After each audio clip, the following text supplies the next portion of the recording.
The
following broadcast is intended for mature audiences. These are real people sharing very real, deeply personal experiences. This content may be considered triggering for others and for those who are sharing. The chat room is a privilege intended for discussions and sharing. You are not being asked to agree, but you are being asked to stay civil and refrain from personal attacks. Listener discretion is advised.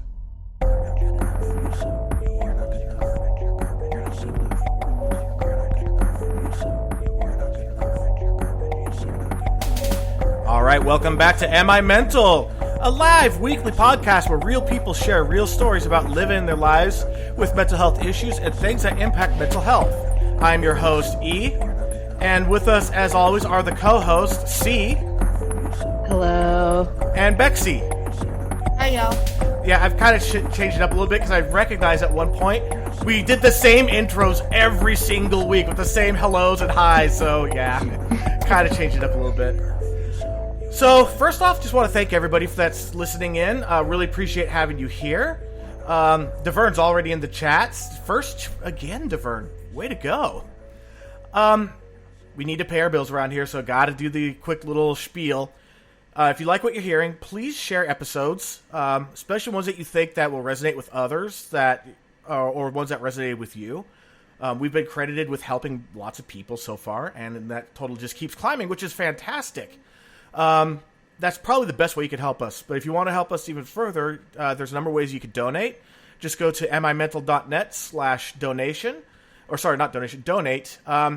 We have subscription services, we have just one-time payment services, and we even have a merchandise store. So, go and check us out. Outside of that, there was one thing I forgot to mention in last week's episode. With SAD, you become a human barometer. And now that we have rain in the area, I remember it because my depression drops as the air pressure drops. Or my depression grows as air pressure drops. It really, really sucks. Just want to throw that in really quick. And now, without further ado, we have our guest tonight, Dink. Hey. So why don't you tell us a little bit about yourselves and what we're going to talk about tonight? Myself, I only have one me. I'm sorry. I do only have one me, I promise. There's more than one me. Man, you're really, really good thing my husband wasn't in here because he would have been like, hey, yous. Cracks me up. So what do you want to know? I suffer from depression. I suffer from anxiety, high anxiety lately. And apparently vertigo, which is affecting my anxiety. That's always good to know. Oh, imagine that. Your inability to keep balance and not stay, and always dizzy causes your anxiety to go up. Who would have thought? Imagine that. Imagine it. Yeah, imagine it when a doctor says, you've got migraine-associated vertigo. What's that mean? Take some vitamins and you'll be okay. No, didn't work that well. Migraines, man. I'm sorry you have migraines. No, it's right here, man, in my face. It's weird. Ouchie. Yeah, it's really weird when you get them because it's almost like a sinus attack. Like your sinuses are inflamed and everything, but it's actually just the crystals in your head are off balance and it causes all kinds of crap. And yes, you actually do have crystals in your head. Don't think it's just some new age BS. Yeah, no, it's not. It's not new age BS. I promise. Yeah, it's not like you have amethyst in your head. It's something else. God, could you imagine that sneeze? Hey, look, a jade. That would be hilarious, man. That would. At least the color's right. Right? Sneeze a ruby? Oh, crap. Right? That's so funny, dude. Oh, man. So... I've missed you. I'm sorry, I've missed you. I know. We gotta have that talk, Eve. Man, we gotta have that talk. So let's see. Let me start. How far back should I go? Well, this is your platform. We're just here to facilitate. Okay. So let's see. I'll mention the teenage years because they were there. I was self-harming. Matter of fact, that first guy I ever knew, I cut my arm over him 52 times. Up and down my arm. My parents thought I'd lost my mind. Of course, back when I was younger, anxiety and depression wasn't a big thing, like. Well, I mean, we're Gen Xers. It's like we were caught between the heightened awareness of mental health and also the old school just bottle it up, suck it down, and get over it. Yeah. Yeah. It puts us in a very weird place. It does. It really does. Like when I first had, I'm originally from Virginia, Washington, D.C. area. And when I had my first panic attack, I was on a metro train leaving the Washington Capitals New York Rangers game. And I got on, and of course the game had let out. Everybody was on the train. Like everybody was on the darn train. I went one stop. I had to get off. I went into tunnel vision. I was hot. Thank God it was cold outside because I started taking my clothes off and my jacket off and as much as I could in public. Man, are you trying to threaten us with a good time here or something? No, smart Alec.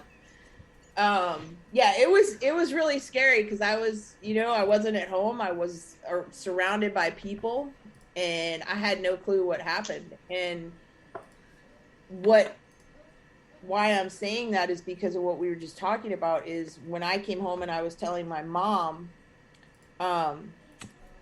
laughed. My mom and my older sister both laughed and they were like, what are you talking about? You're okay. You're blah, blah, blah, Well, my mom so I was officially diagnosed 20 years ago this year. but I was never diagnosed as a kid. I was never diagnosed with depression. I was never diagnosed with anxiety, none of that stuff. Because, like you said, we're Gen Xers. It was get over it and go on with your life.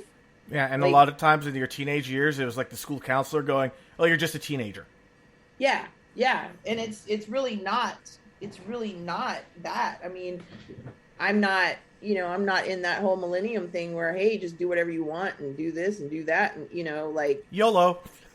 Yeah, but there's also, there's a fine line especially when I was a kid, there was a lot of fine lines, like I would cut myself. I would drop hot safety pins on my arm at a challenge, like to this day, I have a very high pain tolerance. Example, I broke my finger last March. Didn't faze me. I went on about my day. Oh God! You're like, yeah, I pushed out a baby breech, and then I just got up, cleaned the baby off, and walked out of the hospital. So we were in the process. We bought the house, and we were moving and everything when all this was going on, and I fell off the back of the truck, and I went to grab the bed of the truck to like stop hitting my face first in the concrete at the dump. And ooh, really not the place you want to go face first. Yeah, so it's like you think COVID's bad. Imagine what you get you at a dump. Right. So I had, I'd already had it in a splint or whatever, right? And the first X-ray said it was straight. It was good. It was healing. You're great. You're okay. I went back for my 4-week X-ray, and my doctor was like, "What the hell happened to your finger?" It was literally like cross the other piece, and it was like, because it was like the tip of my finger. So I had to go the next day. I had to go have surgery because it was so bad. So that tells you how much pain I endured when I was 15. Like, I would take a knife and cut into my arm. I mean, I did all that stuff, and like I was saying earlier to you. Oh, wait, so I got to ask you, did you do eraser burns? I did those too. Yeah. A lot of people don't remember eraser burns. I remember that trend very clearly. Yeah. Yep. I do. Yep. But I had, at some point in my life, blocked all that out. And I didn't realize that until 6 years ago when I started going to counseling on a regular basis. And we talked about a lot of things, you're trying to figure things out. You're trying to figure out what's going through your head, and all of a sudden these things pop back up in my head. And at the time, my mom had married this guy, and he was okay. He wasn't the cat's meow to me. Like, I couldn't stand him, like I literally, this is how bad I was. I literally tried to figure out a way to pump an air bubble into his veins. Like, I was trying to literally figure that out because I hated him so much. Wow. Yeah. Like, and it wasn't like hate all the time. It was like, he got up and I was a daddy's girl, right? So he got up in my face, and I'm like, dude, I'm going to have my dad kick your effing ass. Like, you're done for. My brothers are going to come for, And it's really ironic because in 2005, 2006, we were best of friends. And he passed away in 2017. He left everything to me. He came to me. It was really weird. He came to me about a week before he went in the hospital. We didn't know it. And he was like, look, he's like, if anything happens to me, I want you to handle all of my affairs. And a week later, he went into the hospital, and like a month later, he passed away. Wow. So for somebody, that went through all this depression and hatred for him, I kind of grew up, and he became like my BFF, like.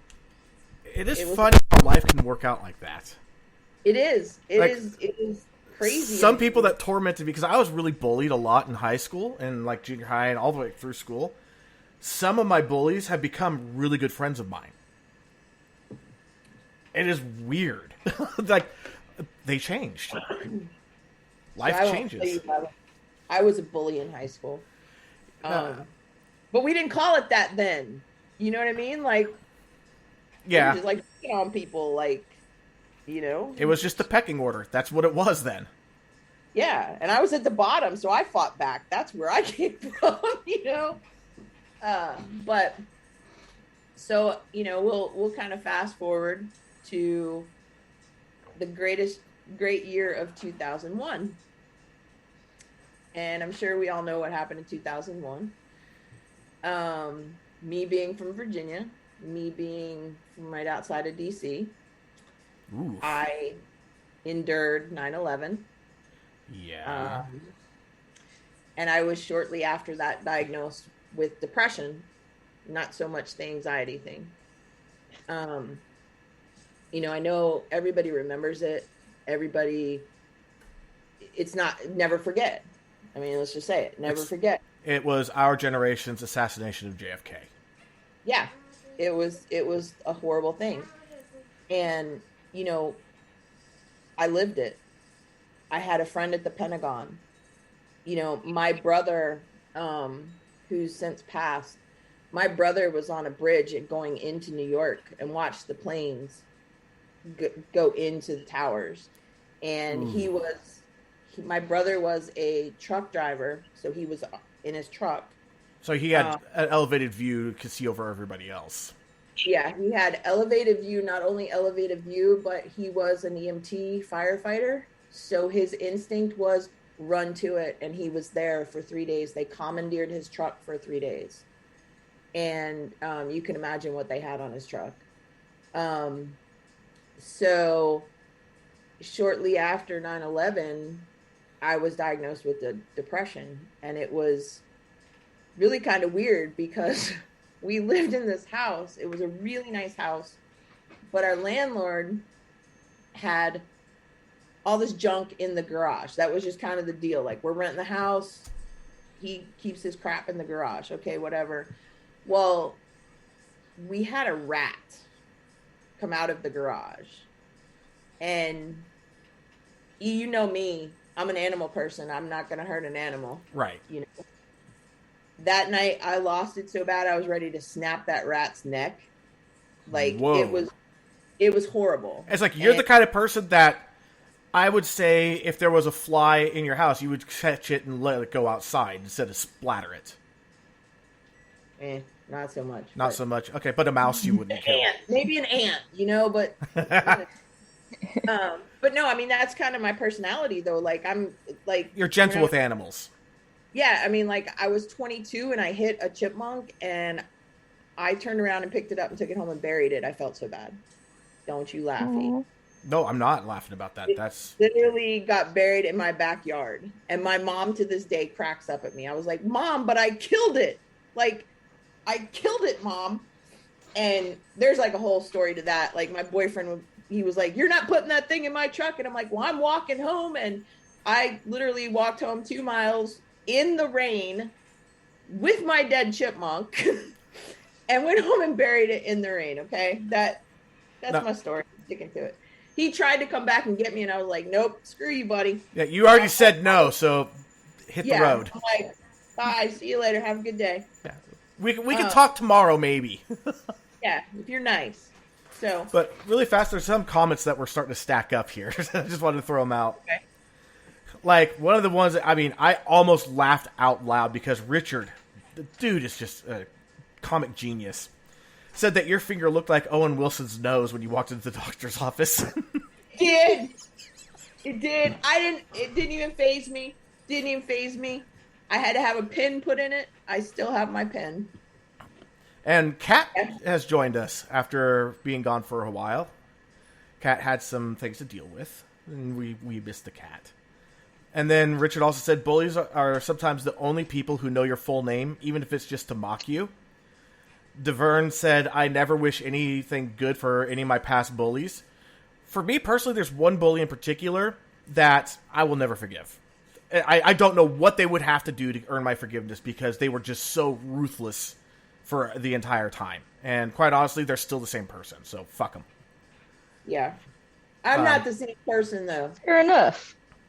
You know? Yeah, I'm not the same person, but that person's still the same from all reports. And then Richard also was commenting about your brother's site. You know, it must have been an insane site.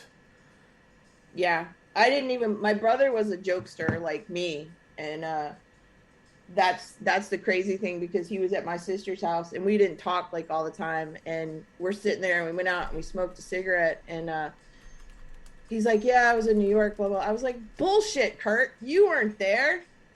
And he's like, yes, I was. And he pops the trunk on his car and he's got all the equipment that they gave him that said FDNY, NYPD, all of that stuff.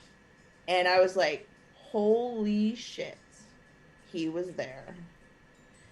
And, you know, he passed away in 2003 from like heart-related aneurysm stuff. And a lot of the first responders are suffering, those that are still alive. Yeah. He was there the last day, the last person that they pulled out, he was there. Wow. Yeah.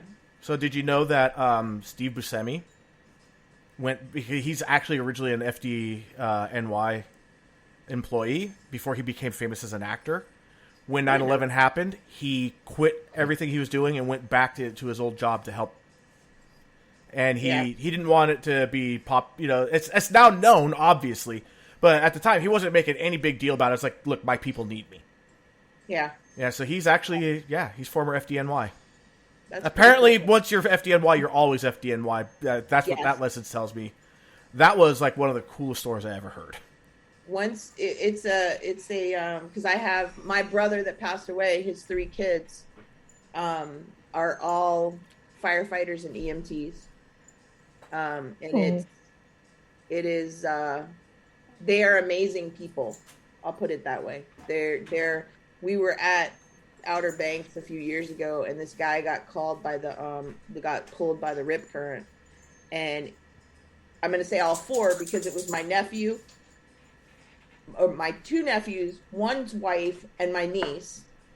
All went out to go save this guy, and they were like in the newspaper because they did it, and I'm like, that's just who they are. Wow. Yeah, it's just who you are. Like, I never did firefighting or EMT or anything, but you know, if I see an accident happen, I'm the first one to stop my car and get out and help people. Like, I've seen cars flip and roll, and you know, and it's like you get out and you help that person. I'm that person that's an ambulance is coming. I'm gonna jump the curb in my little lowrider to get out of the way because that's somebody's life that you're messing with.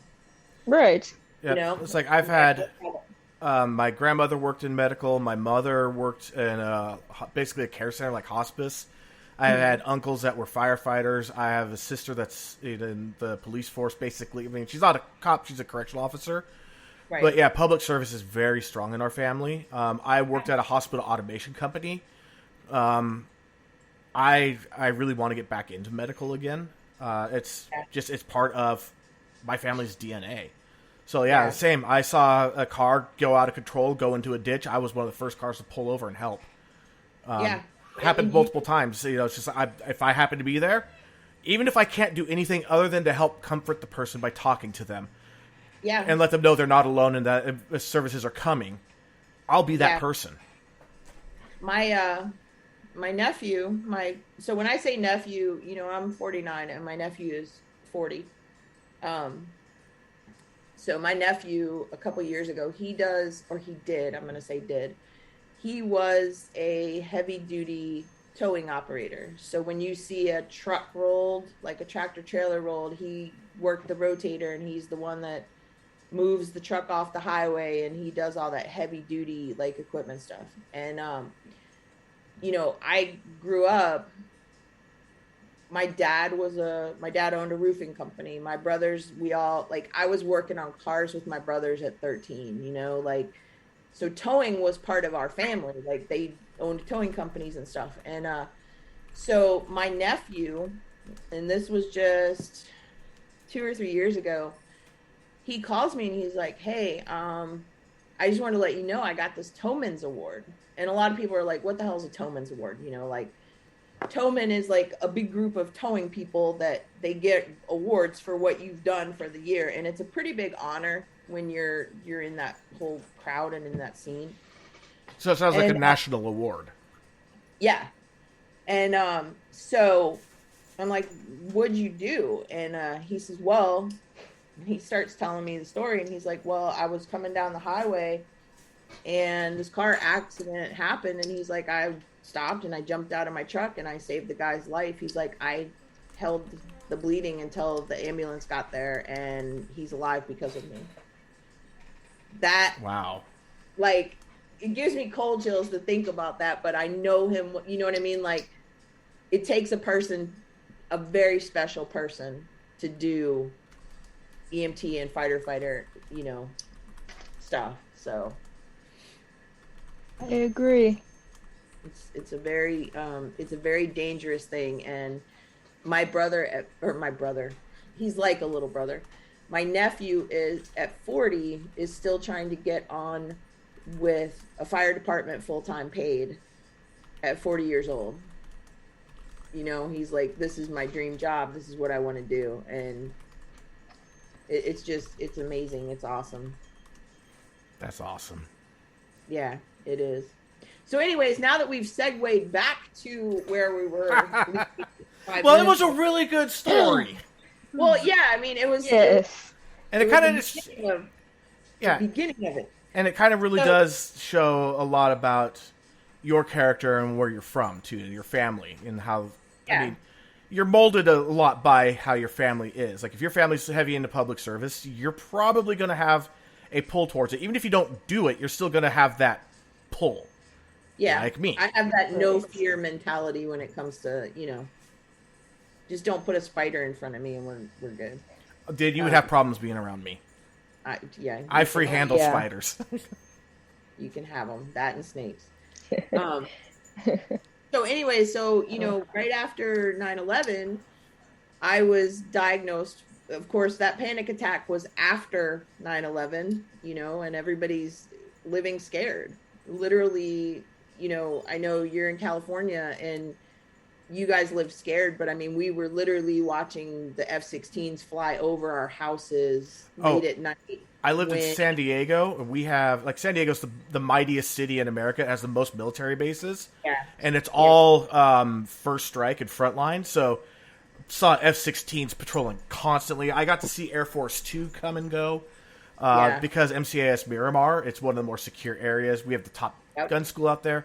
Yeah, I know the fear, because, I mean, it was just constant F-16s. And and FA-18s. Yeah, it was just very scary. I mean, that day alone, it's burned in my mind. Like, where I was at 10:22, and, you know, like, they're like, oh, a plane hit, and I'm like, what is this, like Alfred Hitchcock stuff? What's going on? You know, like, it was crazy. So yeah, and of course, for us, that's like 7 o'clock in the morning over here on the West Coast. We're just starting to wake up and making breakfast for our families to go to school and to work, and then... Well, the whole crazy... When that second plane hit, that's when shit hit the fan on our side. Yeah. The crazy thing is, like, I, before I started doing, like, IT stuff, I worked for government contractors. I did purchasing and stuff like that. And so, you know, where I lived, I had been out of work for a month because I had a sinus problem, which was probably now years ago thinking about it, vertigo.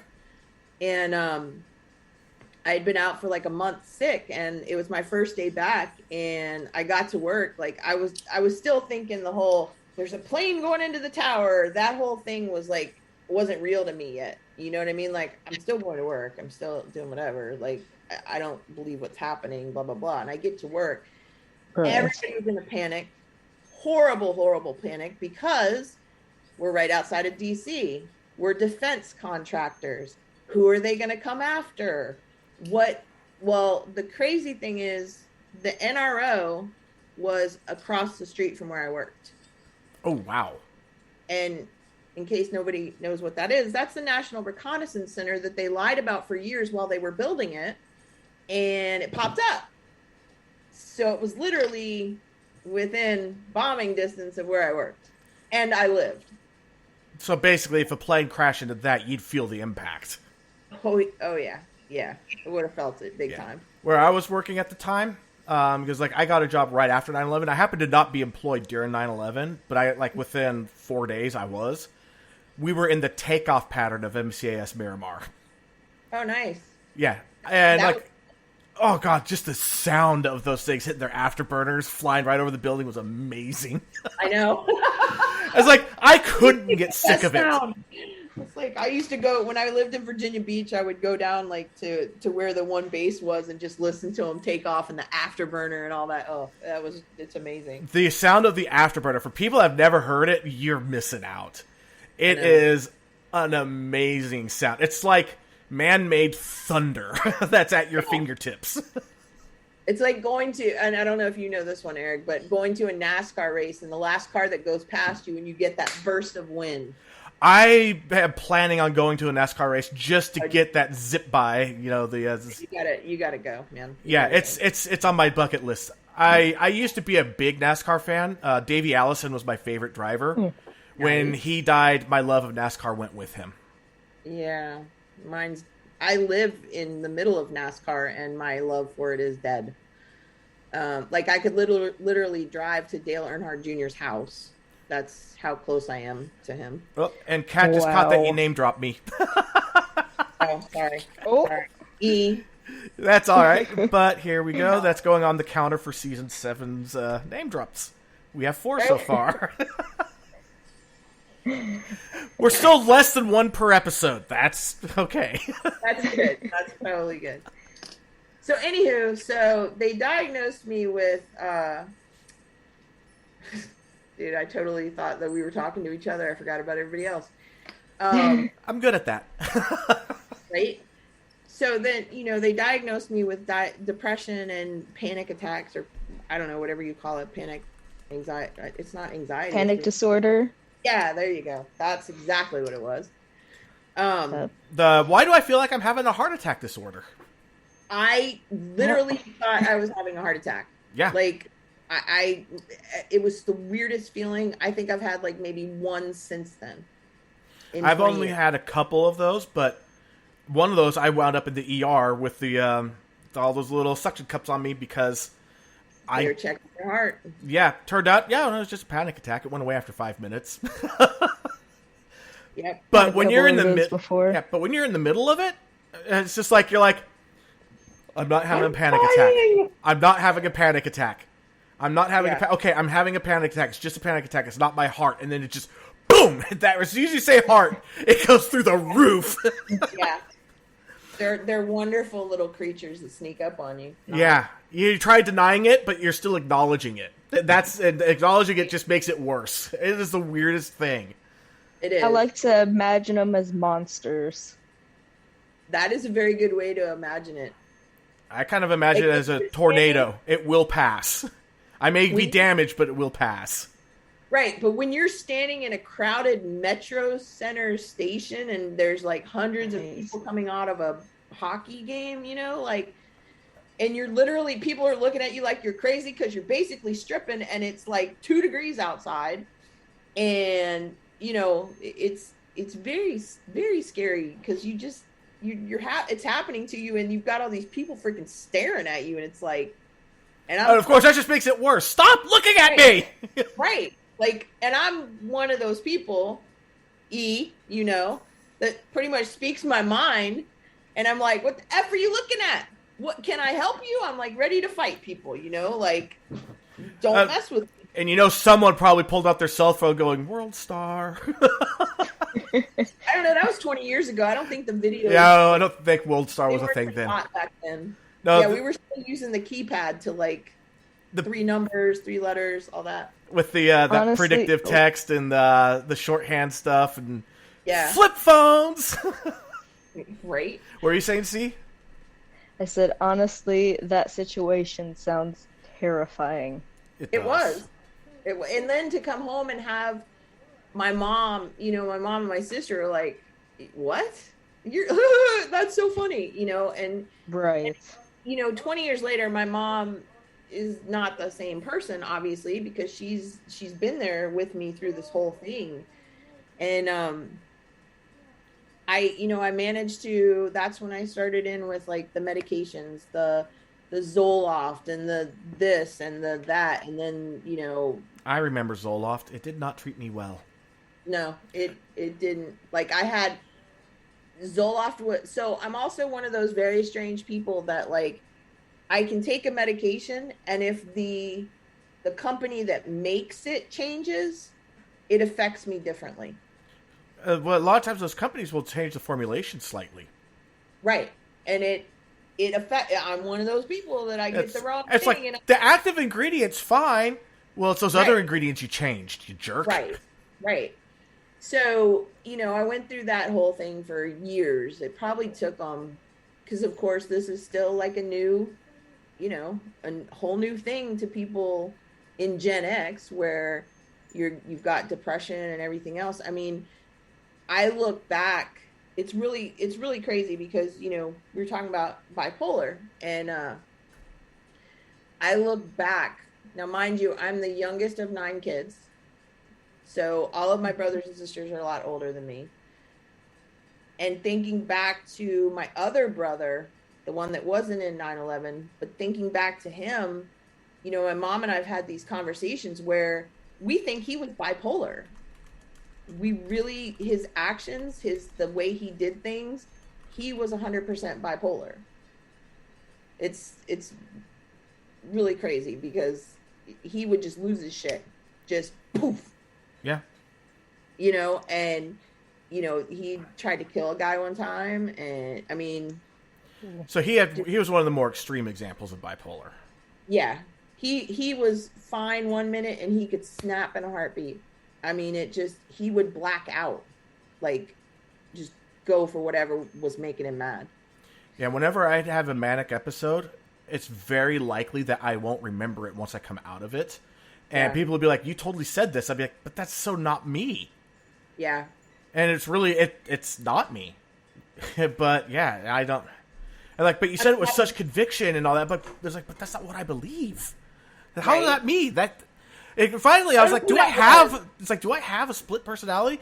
No, that's just what manic episodes can do. Yeah. And he was literally that bad. I mean, I've seen him do it. I mean, when I was a baby, I guess he was probably like 15 or 16 when I was born, I think. And I remember being about 3 or 4, and my mom took me and my sister, and we ran to the next door neighbor's house because my brother had gone down our hallway and punched holes all the way down the hallway on both sides of the wall. And then he had taken my dad's .22 and shot himself. Whoa. He literally, he held the fat out on his side and held the gun to himself and shot himself. And of course, my mom's got us to the neighbor's house, And for everybody else to know that may not be gun people, a .22 is basically a glorified pellet gun, but it can still cause serious injuries and it can still kill. Although if you die by a .22 shot, you're just having a really rotten day. Because people will try to commit suicide by shooting themselves in the head, and the velocity of these bullets, especially if it's a .22 pistol, it'll enter in your skull cavity, and then it might circle around your brain a couple times and not hurt anything. But yeah, pulling out the fat and shooting, it probably went through. Yeah, and I mean, he survived, obviously, because he lived, until 2012. But, I mean, that's just me and my mom looking back and thinking about all the things that he did. And, of course, mental health was not a thing for him growing up, it was sit down, taboo. shut up. Yeah. And so it's very, like, my mom now seeing what I go through, she realizes, she doesn't laugh it off anymore. She's more supportive and more, helpful in the situation. Yeah. And, I'll just say this: in California, if you have a 22 and you use that as home defense, considering most of your neighbors, especially if you're in urban areas, won't have guns, it's effective enough. Even your criminals don't know much about guns out here, so. But I mean, seriously, if you got shot by a 22, it'll hurt. Oh God, it'll hurt. Just come to my house. You'll learn a lot about weapons. I grew up in the boonies in California, where the gun life was part of life. My grandparents used to do competitive skeet shooting. Oh, nice. Yeah. We have quite a few things here, and on that 4 acres, Bexy, we get to shoot. So, but yeah, I mean, looking back, it's crazy to look back when you start. You know, I don't know who does and who doesn't go to counseling and stuff, but you know, it's crazy when you start looking back and you realize things that happened and you've blocked them out. You know, so Yeah. after 9/11, you know, here we are. I've kept it together pretty good, actually. I've been through a lot. I think Eric, I know. Oops, that's enough.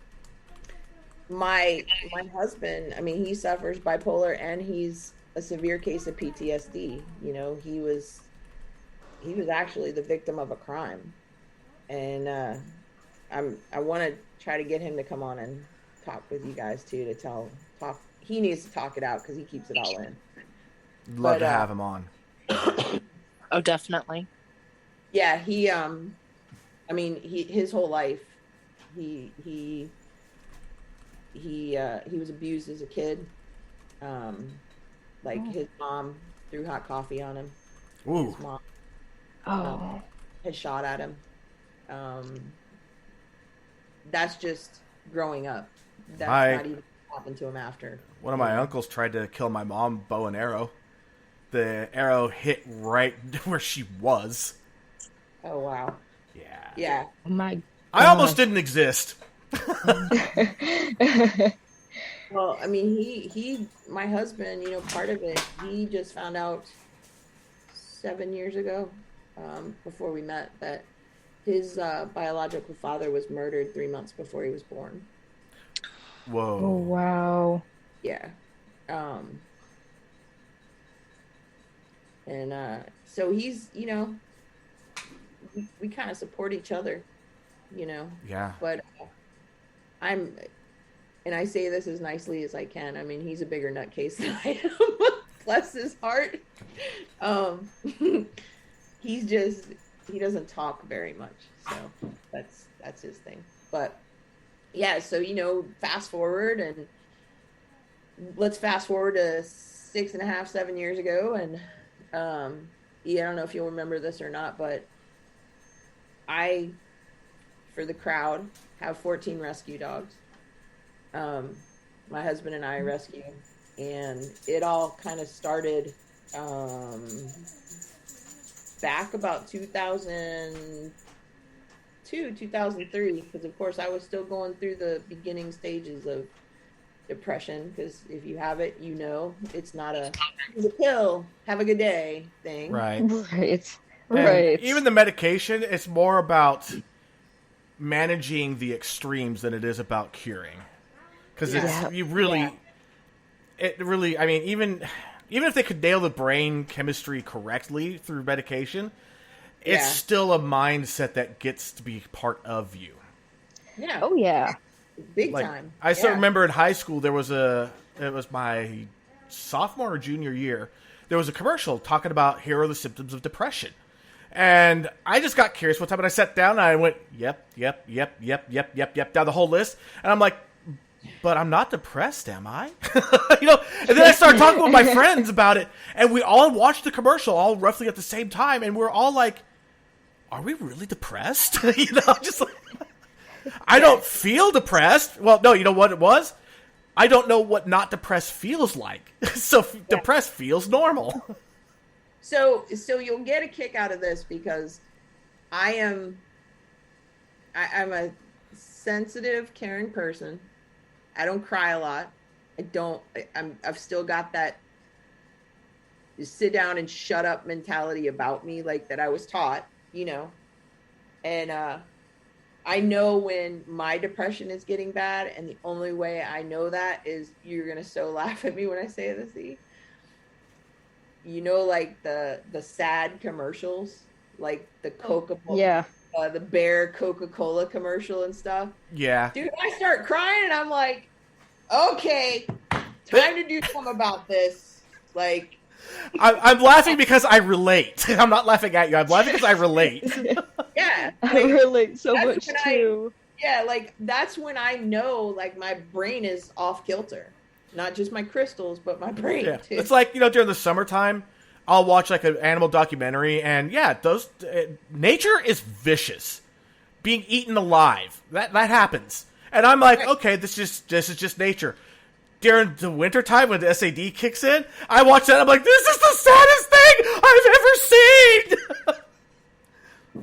Like, I know if I'm crying, it's like, it's almost like if I'm crying, I'm dying, because something's wrong if I'm crying. Like, it takes a lot, like like what I told you tonight, like that broke my heart, And like that, because he was like my nephew, but it's Aha! No wonder I'm feeling emotional right now. why. It's supposed to start raining here. 30% chance at 2 a.m. By 6 a.m., 100% chance. Oh. Yeah, we got a good rainstorm coming, and I feel it coming.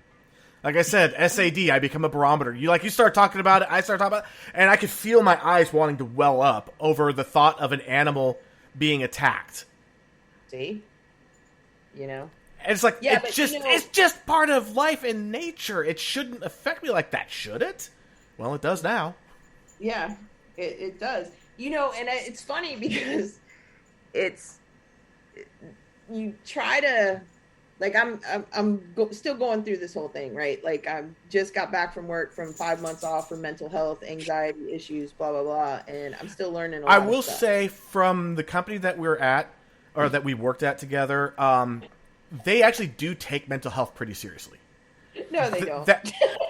They did on my campus. Like, it was very common to hear mental health is health. If you need mental health, they do it. You know that phone call we gotta have? Yeah, we gotta have that phone call. Well, I mean, the company that they deal with for their leave sucks. Well, they do push it. But that company we were just talking about, not the one we work for, but the other company that we talked about, Okay, our company's the one that makes the rules for the other company. that's true. So They could say one thing, but then dictate something else in the back. Exactly. So Oh, if that isn't textbook, that company. yes, we're gonna call it that company. Damn pumpkins. See, I knew you'd get that. But yeah, I mean, like, so I went through my ups and downs, and I have them, and I've been, really good for, probably until 6 years ago. And even then I kind of held it together, but I don't know if you remember this or not, but I started rescuing dogs in 2002, 2003-ish, when I first initially became depressed. Right, And, and I actually was officially, as far as that company, I got hired on in 2013, so I don't know when you got hired on. So you were there when what I'm about to say. You were there because it was 2015. Okay, yeah, I was there. Like I said, I was there for 6 years. Yeah. So, in 2006, 2007, I had rescued 2 girls, Lucy, who is now 15 and a half, and Angel. And those that can see this is her nose on my arm. Aww. Her nickname. My son actually has the paw print from his first dog on his chest. Like, Does he? Yeah, she, it was a Rottweiler that wasn't growing at the normal rate of a Rottweiler, and then died of a massive heart attack at about a year old. They named her Zelda, And it turns out that a lot of Rottweilers have this heart condition thing where that happens. And it's likely this dog had it. And they took, and actually he has a plaque of the actual paw print before they, cremated her. And then he used that to get a tattoo. So it is her literal paw print. Oh, this is literally her nose. I could tell. Yeah, this is literally the picture of after she passed away. They took a picture of her nose. Her nickname was Boogies. So, yeah. So appropriate. Yeah, so very appropriate. Trust me. So it's her nose and then her nickname Boogies up above it, and then it says your wings were ready. My heart was not underneath of it. Oh. Yeah, and so anyways, in 2007, it was 2007. You just made our co-host cry. No, I didn't. Did I really? It's my gosh. It's okay. No, it's okay. Bexy is very, she's like an empath. So that kind of stuff, if you're not making her cry, you're not doing something right in this show. But I even saw C start to get a little misty-eyed there. Well, then maybe I shouldn't tell you all this story. No, do it. No. Do it. So, all right. No. So, anyways, Go ahead. Angel, like I said, Lucy, she's still alive. She's 15 and a half. She's doing as good as she can do for 15 and a half. Like, she runs like a fainting goat. So it's like legs, front, back. I love fainting goats. Let me throw that out there. I love them. Trust me, I do too. So, in the end of, let's see. And I mean, and you have large dogs. We're not talking like Chihuahua size, where 15 and a half is like, okay, that's getting up there in age, but we're talking dogs that don't typically live that long. Yeah, Lucy's 50 pounds. That's the vet made the comment a couple years ago. She's like, well, she's not going to live like another 5 years. I'm really close with my vet. And I was like, really? She's still here 3 years later. Thanks, Care. Thanks. And not thanks as in she's still here, but thanks as in like she's telling you she ain't going to. Yeah, it's like, in 2 more years, she's going to be like, yo, you said what about me? Right. And she's going to bite her too. So in 2000, I'm going to say 15, was like a really bad year. I had been, we're going to say, dating a jackass who lived with me. And the beginning of that year, in January, I was supposed to have surgery on my ankle. And 3 days before surgery, he comes to me and he's like, now we've been together 2 years. In December, he gave me an engagement ring. In January, he comes to me and he's like, are you happy? And I'm like, I'm happy, but there's things we need to work on as a couple. Like, we've been together 2.5 years. But that's pretty much normal for couples. There's always something to work on. Right. Like, I'm okay. Like, I thought this guy was like the shit, like the best guy ever. Damn, am I glad I waited to get married. 2 days before my surgery, 2 or 3 days before my surgery, this happens. And he was like, well, I decided I'm going back home to Texas. Okay. So that was Sunday. This is like, no warning. Just, I'm bailing.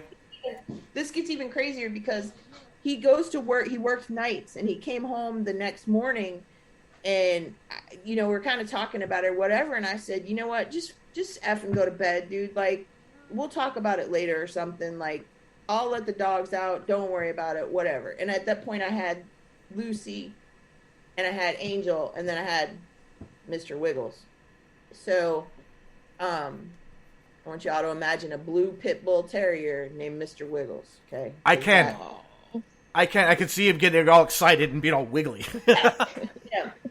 I know what you guys are talking about. Oh, yeah. Pit bulls are the wiggliest large sausages. They really are. Yeah. I call him a hippo because he's blue. And he's a little pudgy right now because he's 9. No, if he was a hippo, he would be a menace to society. Yeah. In a crate for a reason. Oh, okay, so maybe he is a hippo. he could be a little hippo. So anyways, here this guy is, he's telling me I'm going to Texas. He's like, but I'm going to wait until, you're recovered from surgery. And I was like, let's see how strong I am. Get the F out of my house. I was like, if you're not going to stay with me, you're not staying here for my surgery and help me, quote unquote. And he literally packed his shit that morning and left. Gone. That was January 24th, I think. 24th. Wow. And I guess he thought, that company that we work for in that first paycheck of the year, where we got all that extra overtime money. Oh, that delicious overtime money. Yeah, I guess that's what he thought I made every 2 weeks.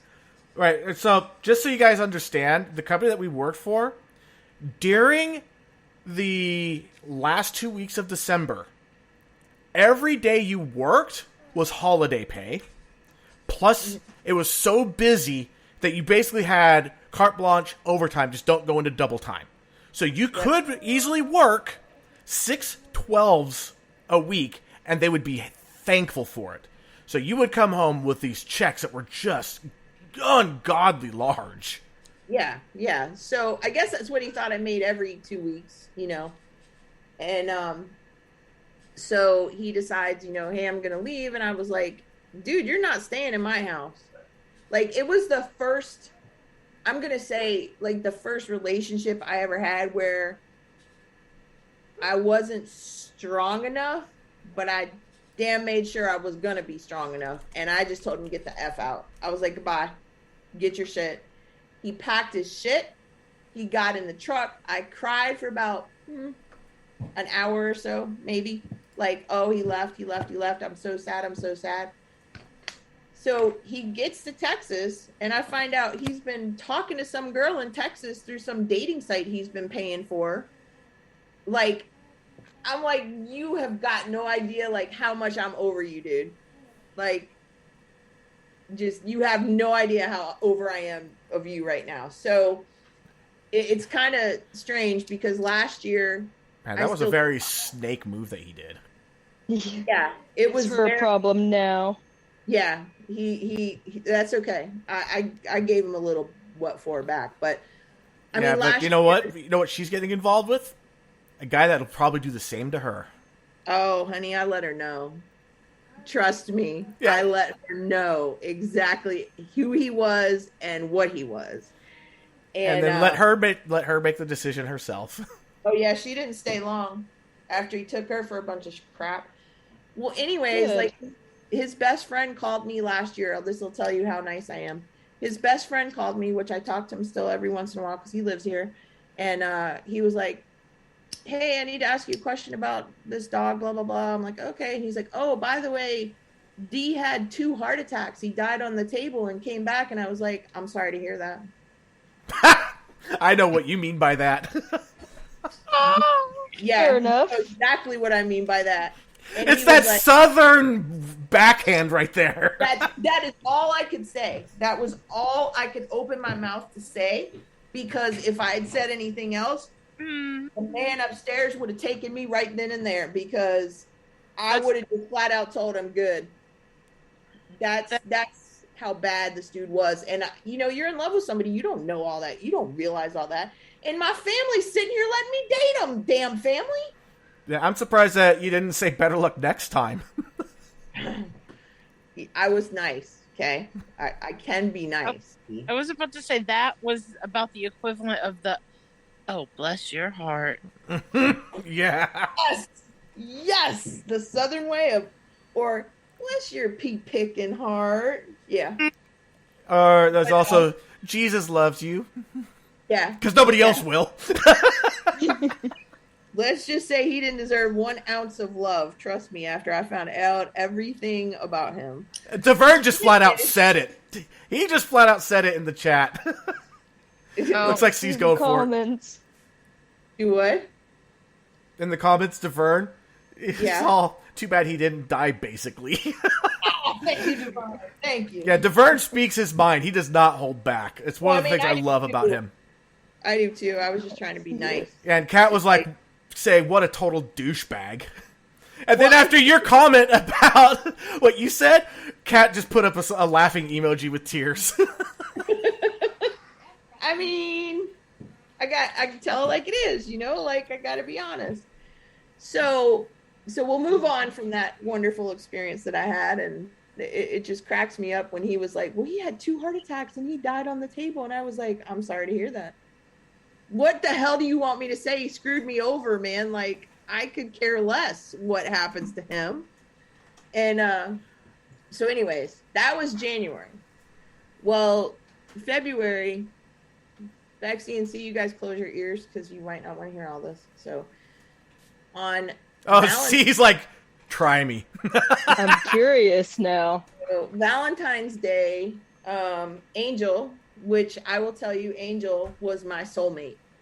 I cannot describe my connection with Angel but any other way. Lucy has been my heart for 15 years, and Angel was my soulmate. I just can't, like, there was that connection with her. That's me with Ryuk. He is like a shard of my soul. Yeah. Like, when he's not around, I feel incomplete. Yeah. Believe me. Yeah. That's why that's on my arm. And so Valentine's Day, I'm still, of course, recovering from this ankle surgery with my little knee scooter. And I had to take Angel to the vet. She was limping on her leg. Angel was diagnosed on February 14th with osteosarcoma, which is bone cancer. Oh. No. So I was, pretty much over the D thing. We're going to call him D. You can use that D for whatever you want it to be. It could be douche. D.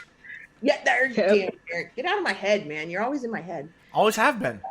I know, right? So, here I am. Angel is diagnosed with osteosarcoma in her back leg, and I'm, literally reeling. Luckily, I was still off of work at the time, and had to go, through all of that. Like, what options do we have? And if anybody knows what osteosarcoma is, it's bone cancer, and it basically eats your bone. Yeah. So literally there were holes in Angel's bone. It started tearing away at her leg. So, I had to, my biggest thing was I fought for her. And,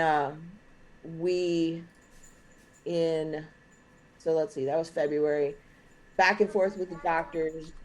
One doctor wanted to do like a test, and they wanted to charge me $2,500 for a test to verify it was cancer. Wow. It's just ridiculous. Yeah. All they wanted to do was what is it? It was like a biopsy of the bone to see if that's exactly what it was.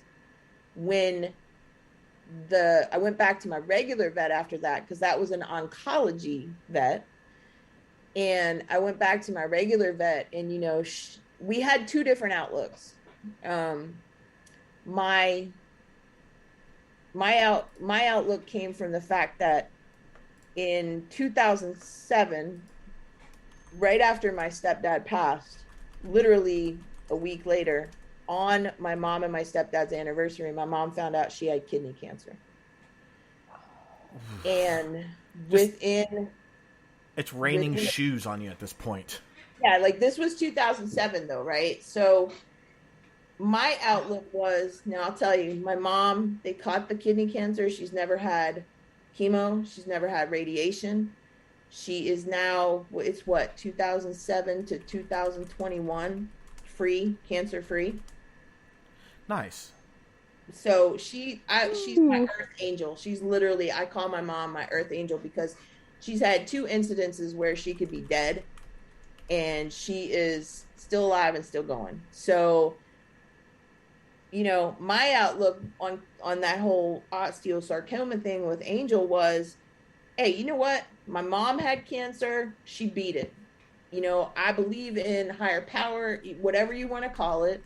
I believe in everything happens for a reason. And the vet that I went back to, her outlook was a little different because her dad had actually had kidney cancer and he died. So we had similar situations. Who's the positive? Who's the negative? So I said, okay, well, I'm gonna go take Angel to a holistic vet. And the beginning of April, I made the decision to actually have Angel's leg amputated to save her. And as long as it hadn't spread. Right. Well, at the time when we did the chest x-rays, it wasn't in the chest, and that's where they worry about it populating, is in the chest from, all the tests and everything. And so the beginning of April, I had her leg amputated, and she was such a strong dog. The night we got home, she's literally laying in the backseat of my mom's car with her tongue hanging out, like she's still completely out of it. And I couldn't, like, she was 65, 70 pounds, and now she's dead weight, right? Like, I couldn't literally pick her up and carry her in like trying to carry a sack of flour that's not quite full. Right. So I tried everything. I was like, there's the wheelbarrow, like, how am I going to get Ange in the house? So my mom, and of course, here I am going through all this, not necessarily by myself 100%, because my mom's with me, my mom's got my back always. And so my mom's like, there's got to be something we can do. So my mom calls the local fire department, and she's like, look, we need your help. My daughter just had her 60 pound, 60, 75 pound, whatever dog's leg amputated. She's drugged up in the back of the car. She had cancer, blah, blah, blah. The guy goes, I'll be right there. Awesome. Fire truck pulls up in my driveway, and he comes out, and he literally picks her up and carries her in the house. Aww. That's the type of people we need. Yes.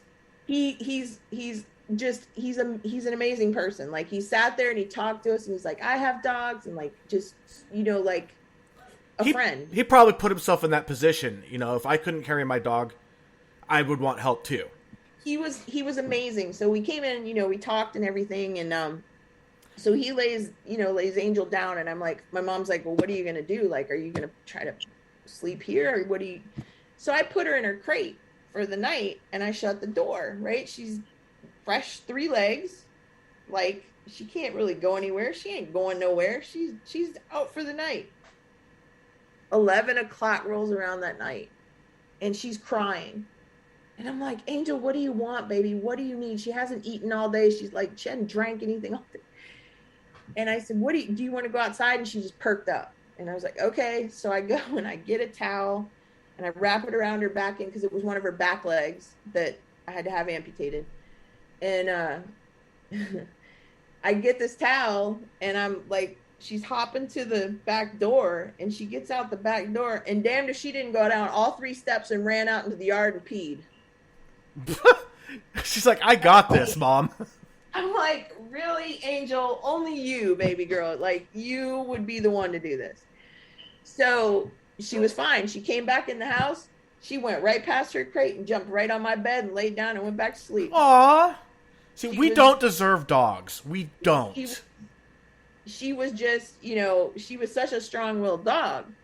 So that was the beginning of April, and of course, here I am. I'm going back and forth with her and vet appointments and all this other stuff and everything. And Dee had left me. And at that point, I was over it. I was like, I'm not going to get depressed about it. I'm not going to cry over him leaving. I've got other things, important things to do. Well, Angel survived 2 months. And apparently the cancer had gone, but we didn't see any of it before we operated on her. Oh, so it had already spread. It was just too soon to see it. Yeah.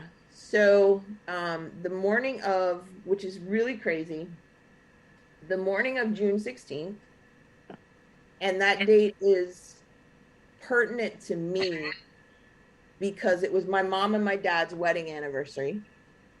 and they had divorced, right? Like it was a special day to me because they had gotten divorced. The D that left had asked me to be his girlfriend 2 years before on that day, so that was a negative thing.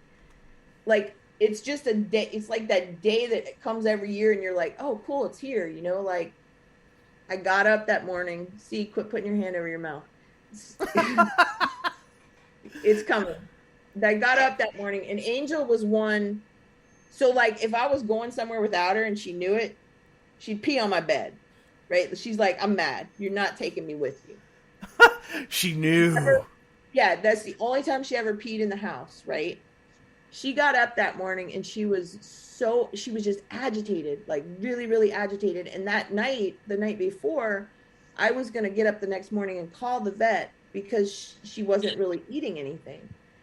And so she got up, she peed on the floor, and I was like, that's not Angel.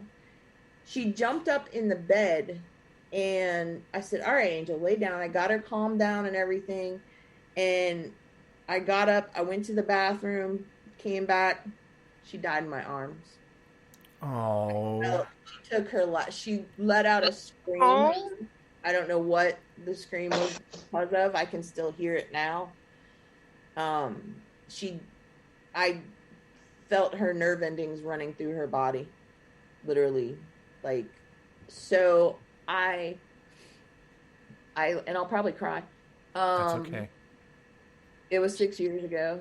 And so I laid in bed with her, and I mean, I screamed, I yelled, I cried. I was like, why aren't you taking me? Why are you taking her? Like, it was very, very, very hard on me. And I literally laid there with her for about 3 hours. And my mom, so the truck that I have a Avalanche, and that truck was bought for Lucy and Angel. So when me and my ex, not that ex, but a different ex, traveled, we had a truck for room for the girls, and then we had room for our motorcycles. So, you know, like, we had a big truck. Yeah, the Avalanche was actually a pretty nice vehicle. Oh yeah, mine. A little unusual looking, but it was a pretty nice vehicle. I love my truck, dude. It's totaled and sitting in my yard. Does that tell you anything? Damn. That's a whole nother story. So, you know, I laid there with her for about three hours or so, and my mom said that day was the first time she had ever seen me show any weakness at all. And I wrapped Angel up in her favorite blanket, and I took her and I had her cremated. This may sound creepy, but 6.5 years later, and she still sleeps on my bed under my pillow. I get it. I had such a hard time letting her go. I'm trying not to cry right now. So in November of that year, that broke me. That was a very big breaking point when Angel passed away that year. And, you know, I fight with it every day. She's part of me, and like, Lucy's right there on that edge, and I figure I'll completely lose it, because it's like my heart and soul are going to be gone. But so she passed away, and that was pretty rough on me. And you know, I stayed. It's really kind of funny, because I stayed single for about 6 months before I even like got on a dating app or like went out to meet. Like, come on, dude, you know, you work at home, you don't go nowhere, you don't do nothing, you know. So, and when I off of work, I need to leave. Been in the house too long, I need to leave. Well, I mean, with what was going on at that point, yeah, like, I wasn't, you know, I didn't care about anything, to be honest. It's like when I first moved to where I'm living now. I was going through a divorce. I didn't have any friends or family in the area. So I get it. You know, I worked from home, yeah. And when I got off of work, I just lost myself in video games, because the alternative was I was bawling my eyes out. Yeah. And I mean, that's how it was. Like, it's just been probably the last year that I've been able to and I think about her every day. Without this tattoo, I still thought about her every day. You know what I mean? Like when she passed away, there was such a hole in my house because her personality filled it. It just broke me. And so that was in June. Well, I mean, she's missing a leg, probably less than 24 hours later, and she's running around like, okay, whatever. Right. That is a lot of personality. Dude, you just have no idea. Oh my God. She was Miss Personality. Lucy's Miss Personality, but she's the damn queen and she lets you know it, you know?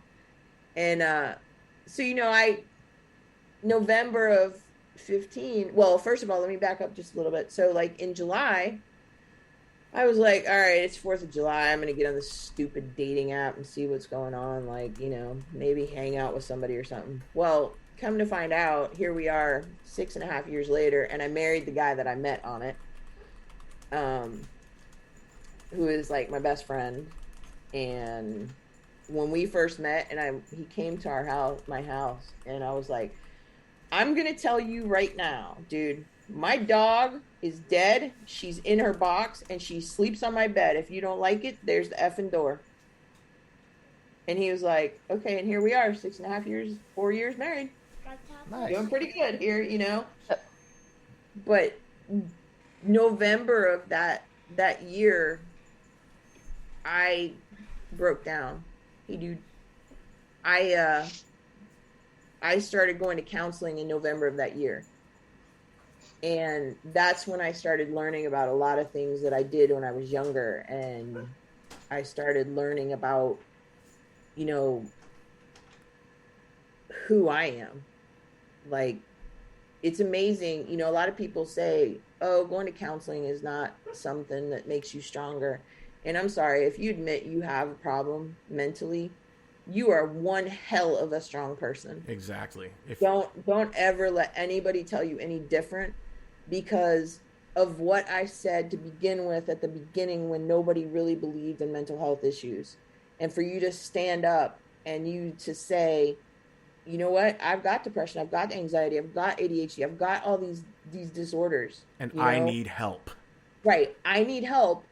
You are stronger than the average person, you know? And for me, like the whole thing with Angel, like I said, it really broke me then. And I've gone to counseling, you know, I just turned 49 last Friday. And I was never married until I turned 44 when I met my husband. So I'm really glad that I waited. Like, I didn't have 12 divorces like the rest of my family, you know, like get married, divorce, get married, divorce, get married, divorce. Like, my dad was married 6 times. Nope. Wow. You know, I mean, he's basically a glutton for punishment at that point, going, hey, is this a line where I give away half my shit to somebody? Trust me. It was quite interesting because I have a brother the same age as my mom, which is really weird. And people were like, how the hell is that your dad? How the hell is that your brother and that your mom? Like, dude, my dad was a player. Just go on with your day, get over it, and, you know, like, be done with it. But I really started learning a lot about myself in those sessions, you know, like she reminded me that when I was a kid that she made me bring out these things where I cut myself and where I had wanted to put an air bubble in my stepdad's heart, you know, like she reminded me of, I guess you could say, where I came from, you know, like what I went through as a kid. And, you know, I was from a divorced family. My parents got divorced when I was 11. So I lived through that whole thing. And I'm that part of my problem is, and I bet if everybody really thought about it, part of my problem is I do more for others than I do for myself. Oh, that's a theme there for all of us here. Bexy, probably the most in this group. And Altruism, and I know that a lot of people don't like hearing this, but for me, altruism is just the slowest form of suicide. so, with my issues, I'm pretty, I think I'm pretty sane now. I mean, despite the 5 months off that I just had to reset my mental state. And you're on a podcast called Am I Mental? But okay. I know. I don't know. You guys answer that question for me. Am I or am I not? Like, the only thing I can say is, I'm sorry to hear that.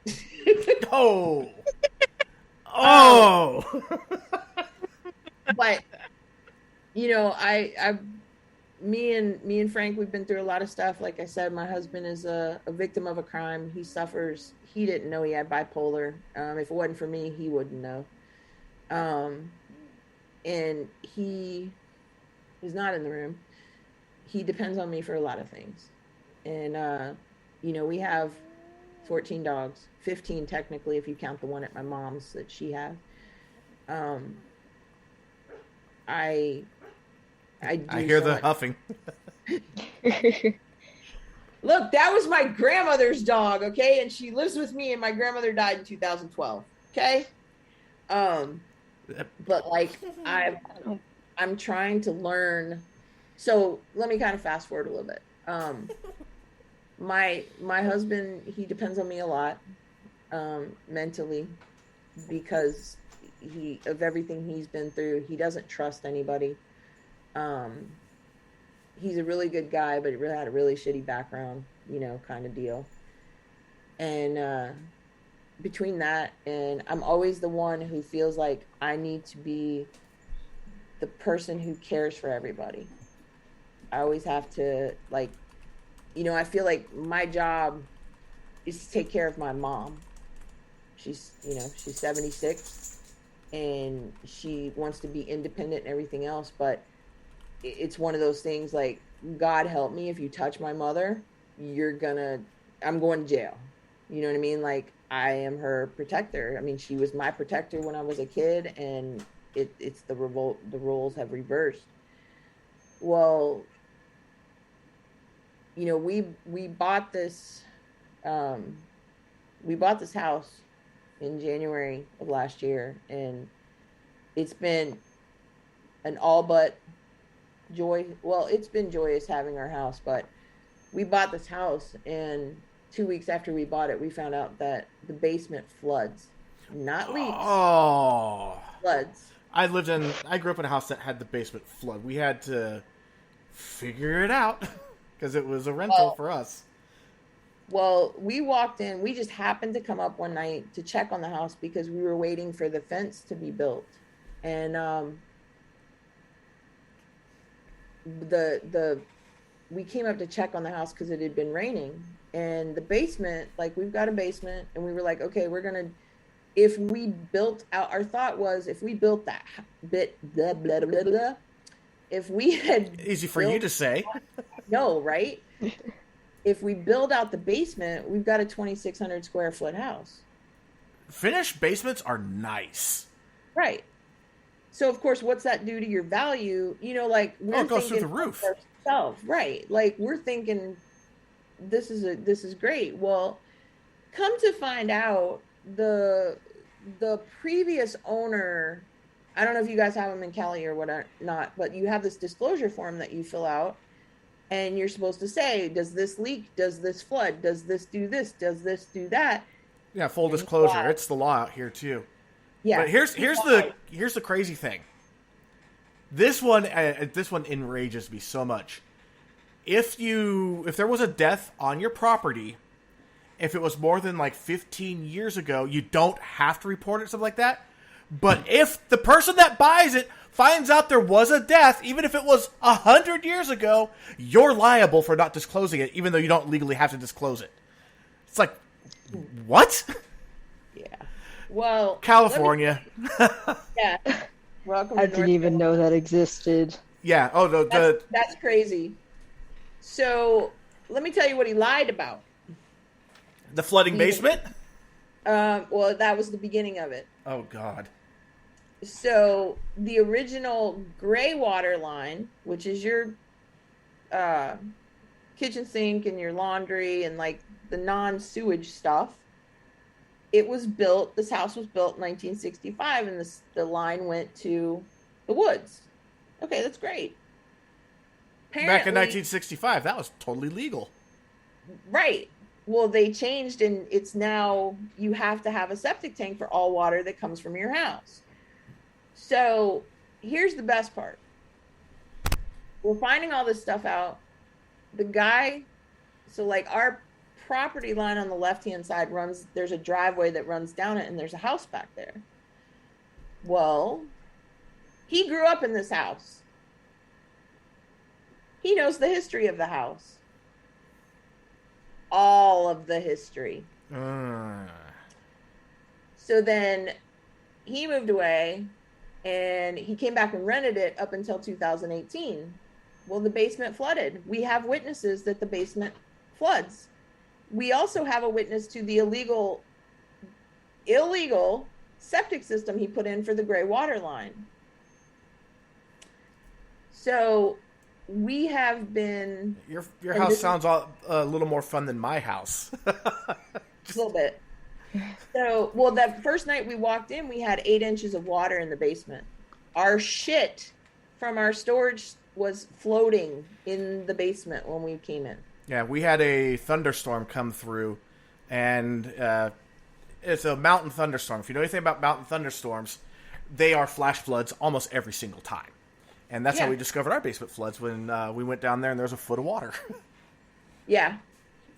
So, like, we had just emptied a 10 by 25. The weekend before this happened, we had just emptied a 10 by 25 storage unit into the basement. So when I say storage, I'm talking about antique furniture, all of our collectibles, my grandmother's Bible, all these things that can't be replaced were in there. Well, we have been fighting with them since. So that's a little stressful. We can't find an attorney who is willing to take the case on, but yet he's got one. So that was kind of a stressor. My husband has 5 kids. One of them was living with us. She's 23. I think that's one that we've had a lot of conversations about. Yeah, I think we have. She's 23, and she knows everything at 23. Oh, yeah, this is definitely the one that we've had a lot of conversations about. And well, it might be my niece too, because she lived with me. She thinks she knows everything too. But the two of them should go and conquer the world together. Yeah, they should, but they can't stand each other. It's so funny. Oh, that's hilarious. I'm sorry, it's messed up, but it's hilarious. I know it is. It's really funny. So in March of this year, I'm fighting this whole house thing. I'm getting told no by lawyers here and there and everything else. And then I started having like all these health issues. Like I was gonna say, I'm sure that this was great for your anxiety and your depression. Well, it was screwed up because I have physical things wrong with me, and now they're trying to determine, is it anxiety so all this crap's happening. So the end of March. Is the physical causing the anxiety, or is the anxiety there and just being exacerbated by the physical? Right. Yeah. That's where I'm at. That is where I'm at. So March, I'm going to say our daughter, because when I married him, I knew I had 5 kids coming my way. So our daughter, she decided that she went out with a dude one night, and next thing you know, her Facebook status says she's in a relationship with this guy, and that was quick. It was very quick. Well, her dad is a person who has gut feelings, and he follows his gut, right? For better or worse. Like, I always try to give somebody the benefit of the doubt, but he was just like, something's not right. He's like, I just don't. Well, this isn't typically us. So what do? We go and we run background checks on him. A couple of background checks on him. This guy was arrested. This was March that this happened. He was arrested in February for beating a female. assault on a female. So then we start finding all these things out. Well, the guy's like dealing heroin. And we're like, on top of this, this guy's the brother of a girl who's married, and our daughter had slept with her husband. So you're seeing the triangle going on here, right? Yeah. Like, what's going on? And, we probably handled it the wrong way, but we were like, first of all, you need to quit being friends with the girl. You need to get rid of this dude. And my husband decided in March that he was going to get rebaptized. Well, you support your family, whether you believe in religion or you believe in whatever, you still support your family. Right. Well, he got baptized on Easter. She couldn't come. She doesn't believe in God, so she couldn't come. She couldn't, she couldn't support her father. But yet at 9:00 I know, right? See, right? So How does that make sense? Right. It doesn't. No, it doesn't, because she knows everything. Mental gymnastics. Let's just say last week she's trying to find a place to live, and she got scammed by a rental scam. She lost $500 last week, and me and her father are like, what do you want us to do? You know everything. So you know everything. You figure it out. Right. So Easter night, we asked her, we're like, are you coming home? Are you coming over to eat ham and potatoes or whatever, And she was like, no, I'm at my friend's house. We're doing an Easter egg hunt or something. And I'm like, oh, but you don't believe in any of that, huh? Interesting. 9:00 rolls around, and she calls demanding, not asking, demanding that her father and I come figure out what's wrong with her car. You own it. There, figured it out. First of all, you're not going to demand me or him to do anything, number one. So then she's like, well, I'm going to tell you what, I need my car before tomorrow morning, before I have to go to work, and I'm going to so-and-so's house. And I said, okay. And I said something, and she goes, fuck you, and she hangs up on me. I said, okay. So I call her back, and she's like, what? And I said, let me tell you what fuck you just got you. I said, you can go to your friend's house. Let me rephrase that. You can go to your coke snorting whore's friend's house, and you can find somebody to fix your car, or you can go back to your car and wait for your father and I to politely come take a look at it. It's 9:00 at freaking night on a Sunday. Hello, he's got to be at work at 7 a.m, Yeah, unless it's a really quick fix, like, oh, hey, your battery cable came loose. Right. Like, and the sad thing is she knows about cars. She knows how to work on cars. She'll rip one down and take it apart, but yet God help her if it breaks down.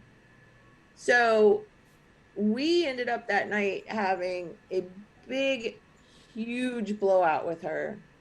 And about a week later, she texted us. She didn't come home. She texted us a week later and started in with us again and made up a bunch of bullshit and started all this crap. And, like, you're never there for me and da-da-da-da.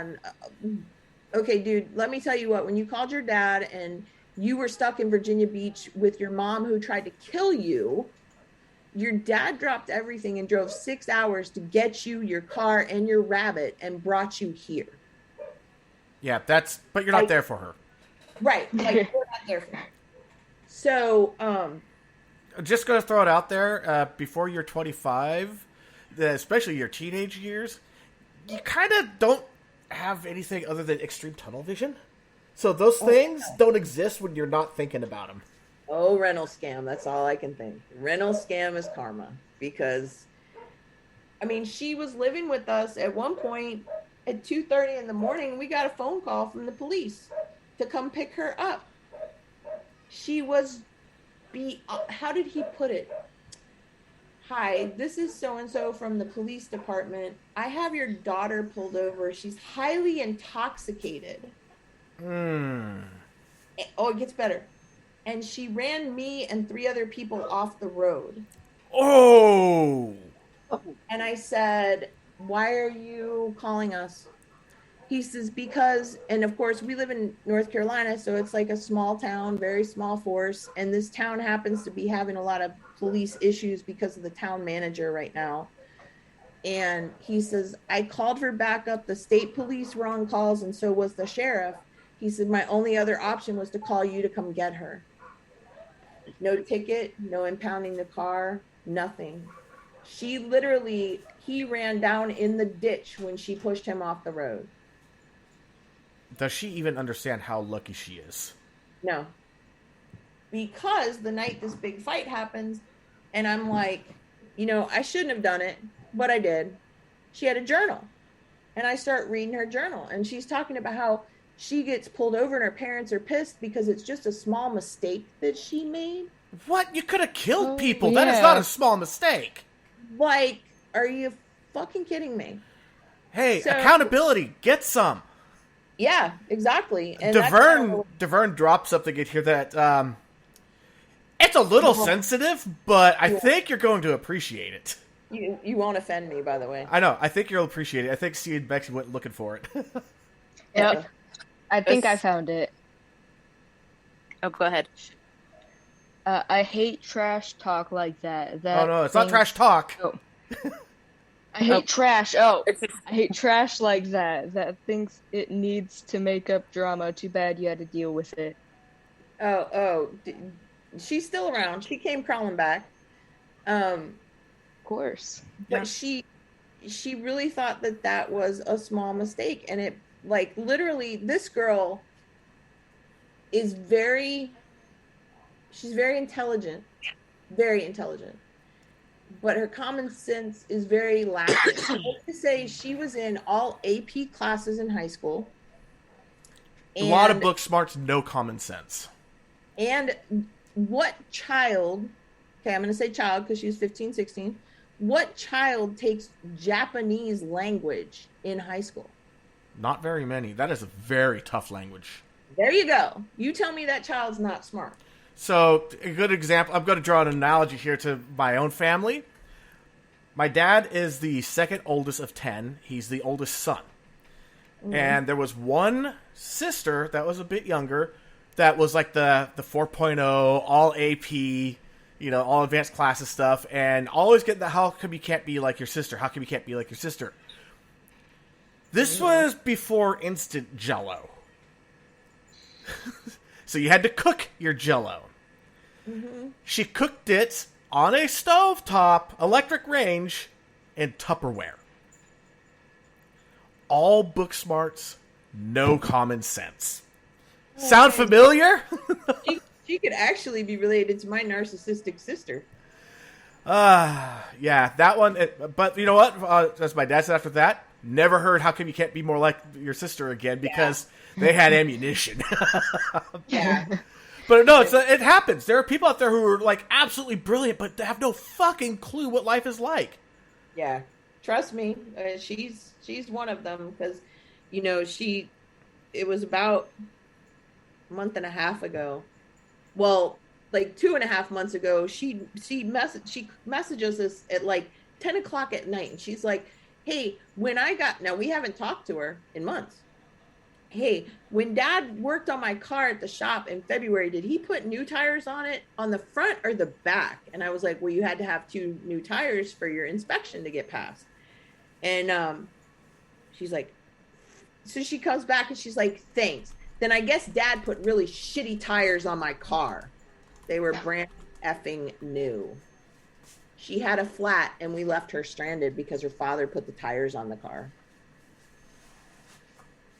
I wish y'all could see E's face right now because he's really trying to process the whole... Oh, I processed it. I'm just trying to figure out what to say. Because it's just like, it's so mind-blowing. Right. It's like we're all, you know, and here let me bring it back because here I am. I'm now out of work because of this big blow up and the stress that I've got from work. Like, I'm literally saying these people are dumbasses under my breath. Like, I actually had a breakdown April 29th with my backfill TM and started crying because I was so just fucked up. I'm wondering if I know who that backfill TM is. Johnson. I know a few people with that last name, so. Yeah, when we have our chat, we'll talk about it. Yeah. You know, and then she's like, and I'm like, okay. She's like, you leave me stranded. Now, that doesn't count for all the time she's called me from the bar and said, hey, I'm drunk. Can you come get me at 2 a.m? And I go get her. Or we go get her. Or she Yeah, but that's not being there for her. That's just normal, expected, you know. That's just the way that it is. You're supposed to do that. I mean, that's what I'm supposed to do, you know? That's not above and beyond. Yeah. So she starts yelling. So I'm sitting there and I'm like, okay, well, if we left you stranded, I was like, would you like for me to come pick you up right now? No, I had somebody come change the tire. I was like, well, then you should have had that before you even called me and talked to me, because you're a big girl now. It's time to put on your big girl pants and be a big girl, you know? And so she, about 3 weeks later, you know, I told her, I was like, look, if you got a problem, you want to talk about it, Dad and I are here. Here we are. It's all on you. So about 3 weeks later, she messaged me and she was like, Ma, can we go to dinner, me and you and Dad? And I was like, yeah, when do you want to go? And we kept it pretty light, you know, having dinner with her and everything, first time in months. And of course, this whole time, one of the girls she works with is my friend, and she's the one who got her the job where she works, right? So, of course, you know, I know everything is going on anyways, right? Right. Because, of course, your friend's going to be like, you know what, you're dipshit. I know, right? Like, exactly. So, we were sitting at dinner. Now, like I said, in July, my husband, he ended up with COVID. The man who never gets sick. Never. Like, 6 years he's been sick, now twice. So. Yeah, that's like my son. He'd like never get sick, but when he gets sick, Jesus, he gets sick. Yeah. So like my husband is a mechanic. If anybody knows mechanics, then you know that their mindset is we have so many chemicals around us and so many chemicals in our body and on our bodies that we don't ever get sick. That has a lot to do with your immune system. My son, for years, he, how do I put it delicately? I don't really think there's a way to do it delicately. He worked for a mortuary and he picked up the dead bodies. Oh, nice. So yeah, he got exposed to everything. He now actually works at a crematorium. He's actually making this into a career. Wow. You know what? I couldn't do it. I'm glad that there are people out there that can, and more power to him for being that kind of person. You're not that special person that we were talking about earlier. Your son is the special one. He got the gene, man. Man, he is something else. Like I can't put into words how proud I am of him. And I've always, even when he disappoints me, he still does stuff that makes me proud. But I mean, this kid's got a really good head on his shoulders. I am so thankful for that. If she didn't hang out with the coke snorting whore, excuse my way of putting that, but it's fine. It's fine. The way that she's hanging out with this girl, every time she's with her, she got in trouble. She was with her the night that she got drunk, and the cop pulled her over. And then she tells us, I think somebody put something in my drink. Come on. It's called alcohol. Right? It was already there. Yeah, I mean, like, we're not stupid. You know what I'm saying? Like, we're people. We've been there. Hello. So, you know, with all that going on, like, I had been off. I literally just went back to work on September 28th after 5 months of trying to recover mentally and getting meds straight and figuring out what's wrong with me. And, you know, I'm still not 100%, but when my husband ended up with COVID, he doesn't get paid when he's off work, and he was off for 2 weeks. Well, he had texted her and was like, hey, you know, because COVID, everybody's like dying from COVID. And he's like, hey, I just wanted to let you know that I'm homesick and I've got COVID. And she was like, okay, hope you feel better. She never once texted him to see how he was, to see if he was in the hospital, to see if he was okay. Nothing. But yet she lived with us in January and had it, and we took care of her. So it's like she has no. I'm trying to figure out the best way to put it. Like she doesn't think of anybody but herself. You know, it sounds almost like narcissist level of selfishness. Yeah, she is. It's like there's nothing wrong with being a little selfish. You should be, but this is ridiculous. Oh yeah. So when we went to dinner, my husband, he didn't say 20 words. He's like, I'm done. He's like, I'm sick of doing things for her, and she doesn't appreciate it. She doesn't respect me. She doesn't, you know, I'm done. And I was like, I completely understand. You know? Yeah. So it is, I mean, it is what it is, but Bexy, do you need your crystals reformed? I'm having some other issues tonight. Okay. Autoimmune related issues. Gotcha. Autoimmune and weather patterns, very bad combo for Bexy. Maybe it's time to move away from California. Oh, no, Bexy's in Texas. Oh, you are? Oh, wow. Okay. Yeah, maybe you should. Now, Bexy, you may run into D at some point. You will know him when you see him.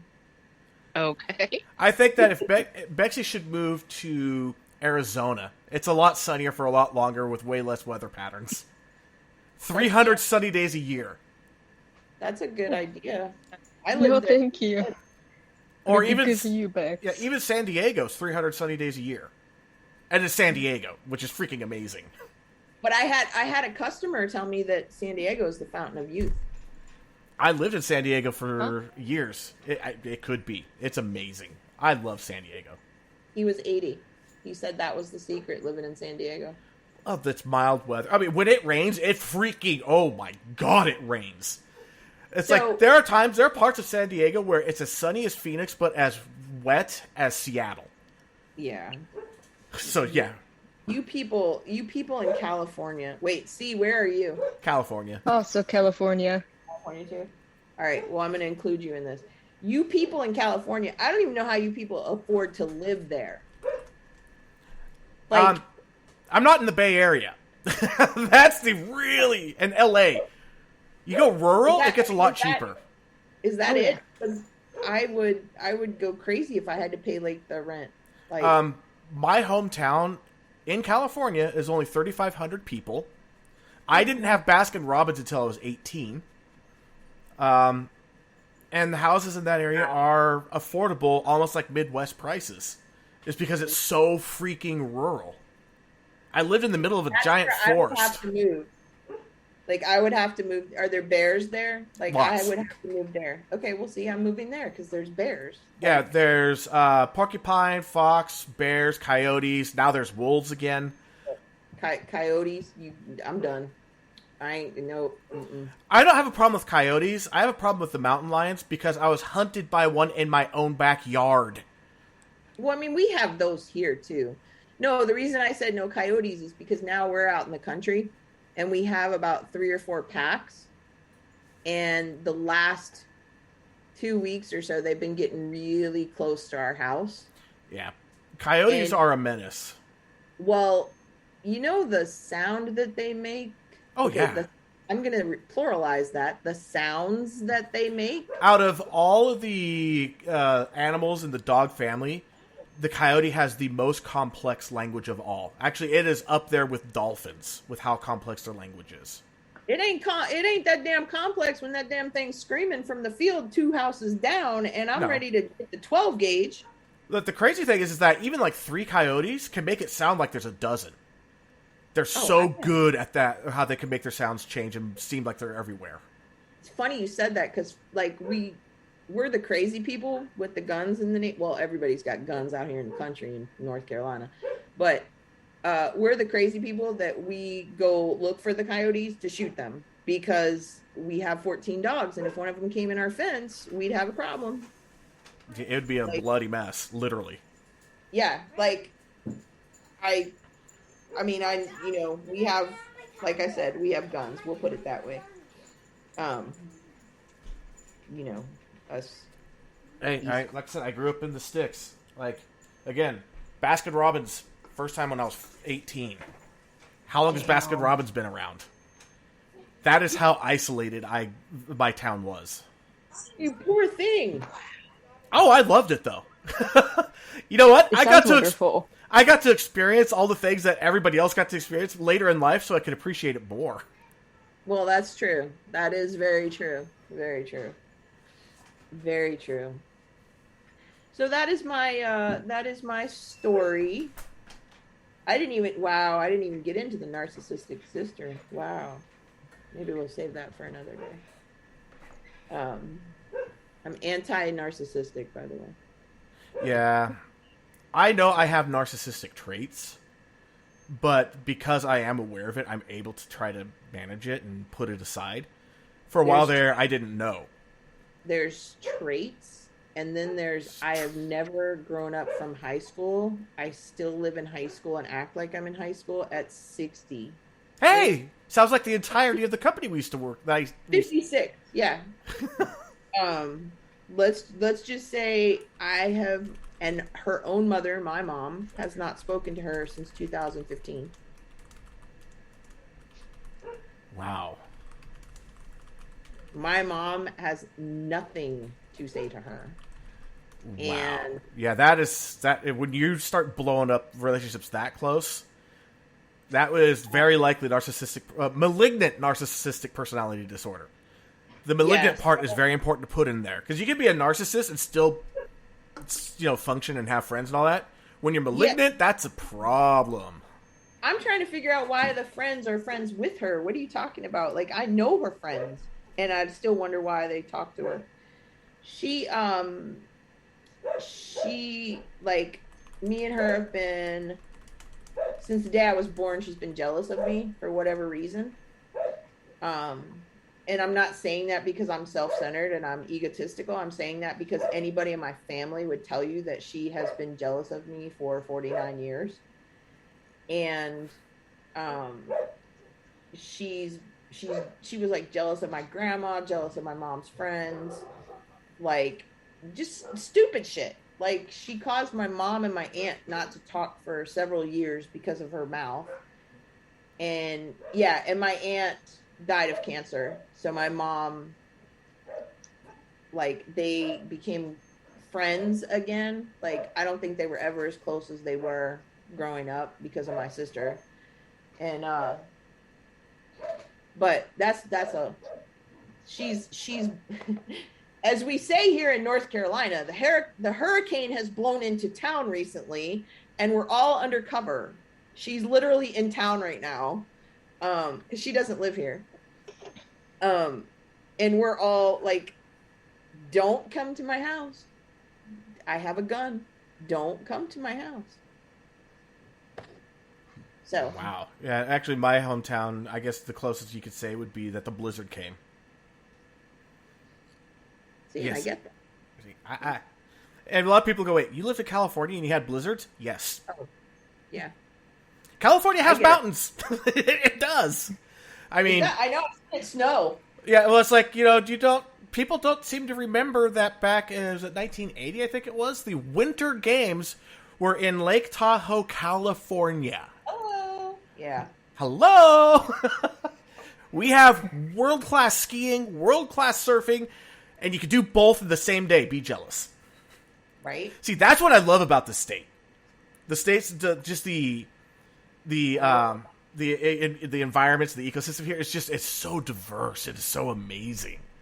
Because you have the mountains, you have the deserts, you have the beach, you have, like over in Napa. Like in Napa, you have the Mediterranean, so you get great wines. I mean, the state is... y'all still rich with all the rent you pay out there. Our cost of living is ridiculous, and that's why the pay is also ridiculous. Like, okay, the company that we used to work for, they had different scales for the at-home people. Based on where you lived, you got paid what was reasonable for your quality of life for that area. And they cared not if you decided to move from a higher pay area to a lower pay area. But, like, say if I wanted to move to San Francisco, I would have to petition the company because San Francisco and New York were the two most expensive places for pay. And they would have to have given me a significant raise, even though I was already at the second highest pay. Yeah. Just because of how ridiculous the cost of living is in San Francisco and New York.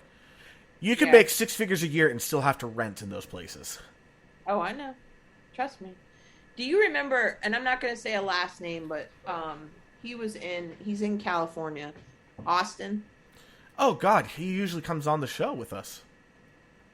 Do you know what I'm talking about? Yeah. Oz? Yes.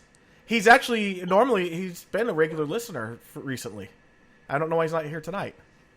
Well. I know, I was never on his team, but I used to hang out with him. Not that his ADD lets him remember me very well, but I even hung out with him before I started working at the company. Yeah. So, he was my TM at one point. He is probably the best TM that they've got. He was so awesome. He's not there anymore, right? Yeah.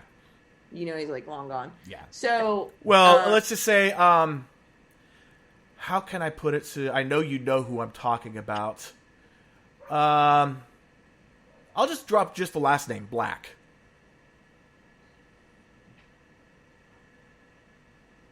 Really?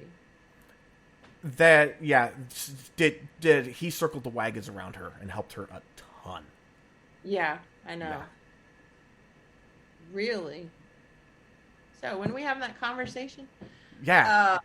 Yeah, no, I know. It's Oz is absolutely amazing. Like I got so excited when I saw him in the chat. Like I was over the moon happy to see him in there. He doesn't. Good. I hope he listens to this because he'll know who this is. Oh, let him know. Yeah. But he is just that awesome. Told me about the place he was renting, and it was like $3 or $4 grand a month, and I'm like, dude, I don't even bring that home a month. How the? Yeah, that's ridiculous. I mean, my mortgage isn't even that high. Crazy. But he knew the guy that owned the place. But still, like, the mortgage, that's crazy, man. Like, I couldn't even imagine.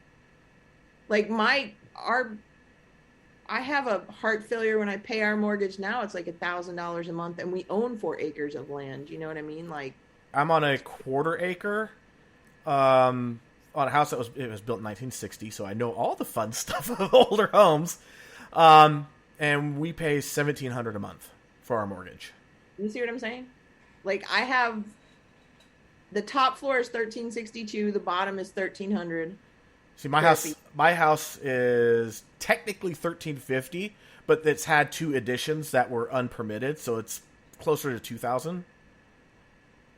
Well, I mean, that's nice. Yeah, it's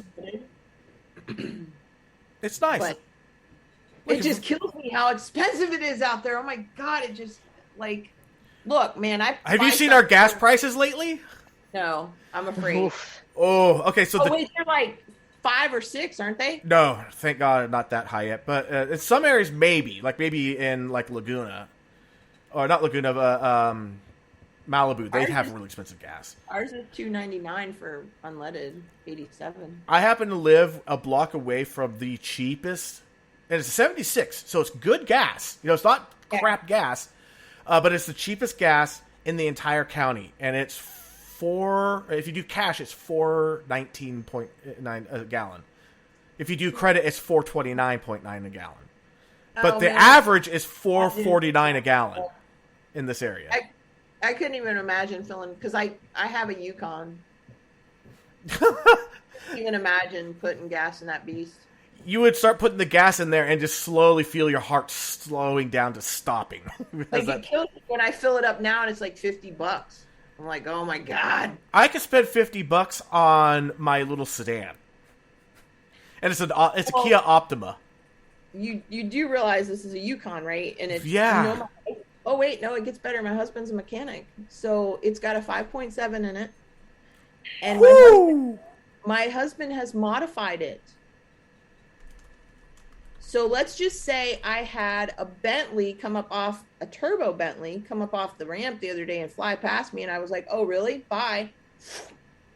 Yeah, I mean that's a big ass engine that you got there. Yeah. And modified to boot. And it's modified. Yeah, my dad was really big on that stuff. He actually had an original Roadrunner that he went ahead and he bored out and, added extra compression. And I mean, he got to the point where the gasoline did not have enough octane. And this was in like the late 70s, early 80s. And we didn't have octane booster. He had to actually buy racing fuel to even drive it without it having problems. He had to detune the damn thing. Dude, I keep saying to my husband, because I live in NASCAR country, literally, like Dale Jr. lives around the corner from me. But I say to my husband, I'm like, I'm going to put racing fuel in my truck. And he's like, no, you're not.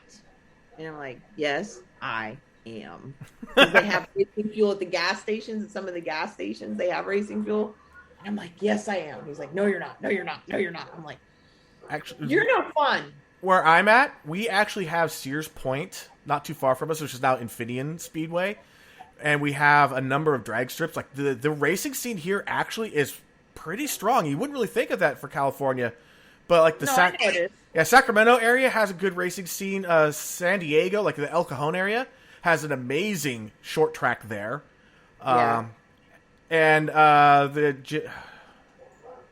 damn it, what was his name? There's actually a NASCAR driver that's from El Cajon and who used to race at that track. Well, I know Jeff Gordon is from California, and so is oh my God, I love him too. I can't think of his name. The guy's initials were like JJ.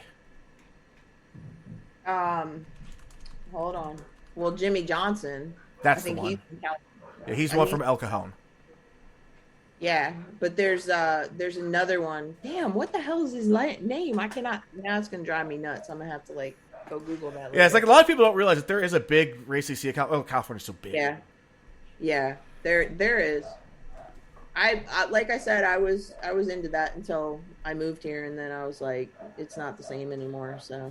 Yeah, I mean, even like I could go less than an hour drive. I have a short track, and I also have a drag strip. Yeah. That's Charlotte. We have both down there. We have 4 wide drag strip, 4 wide. Ooh, nice. But also Charlotte, you happen to have like some of the great. You have like one of the greatest racetracks ever. So, which one would that be? If I don't, God, which one was it? Or did they get closed down? Which one? Come on, let's see. You can Charlotte International Speedway. Yeah, that's still there. Okay, good. Is that one of the There's best Charlotte, ever? Rockingham. There's Darlington. There's there's Darlington. I forgot that Darlington was there. There's Martinsville. That's right. Yeah, we're surrounded by tracks all within a couple hours. Well, all those moonshiners. Shh. You're telling on me. I'm not telling on you. I'm just saying from back in the day. What do you think I'm using my 4 acres for? Jeez. No, I'm just kidding. You're processing dog pee into moonshine. That's awesome. Yeah. Yep, that's what I'm doing. No, actually, I want to get a horse or two, and I want some... Eric's going to be like, I'm coming to visit. I want to get some fainting goats, because I think every person who has mental health should have goats. Especially fainting goats. I know. Like, what could make you feel better than scaring a goat and going...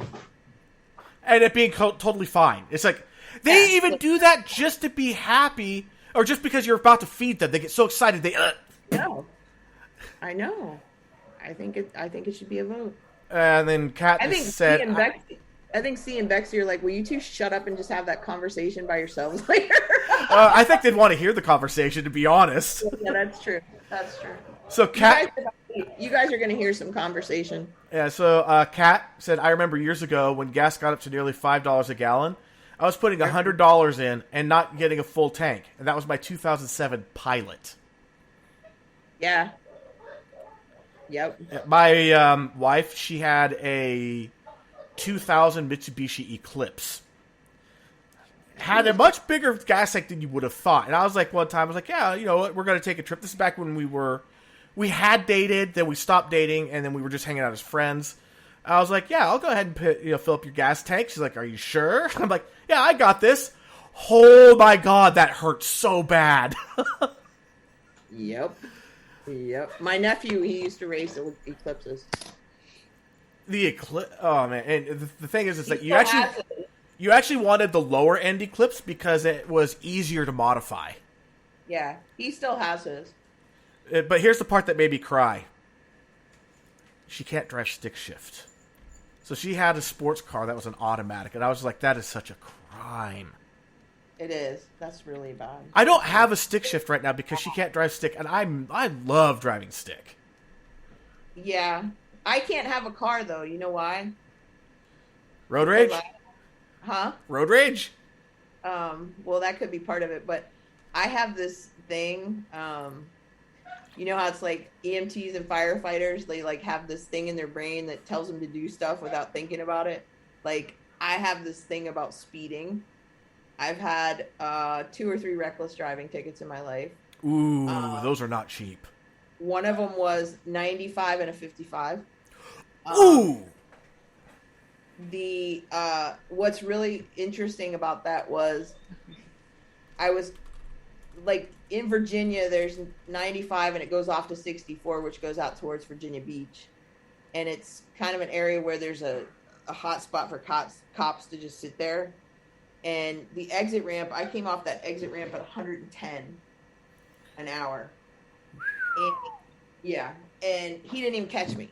Right. So I was almost in Norfolk and I was like, man, I'm getting tired because it was early morning. Like I was trying to get everybody back to the naval base, like, because I hung out with Navy boys back then. And well, that explains a lot. I'm gonna you just hush.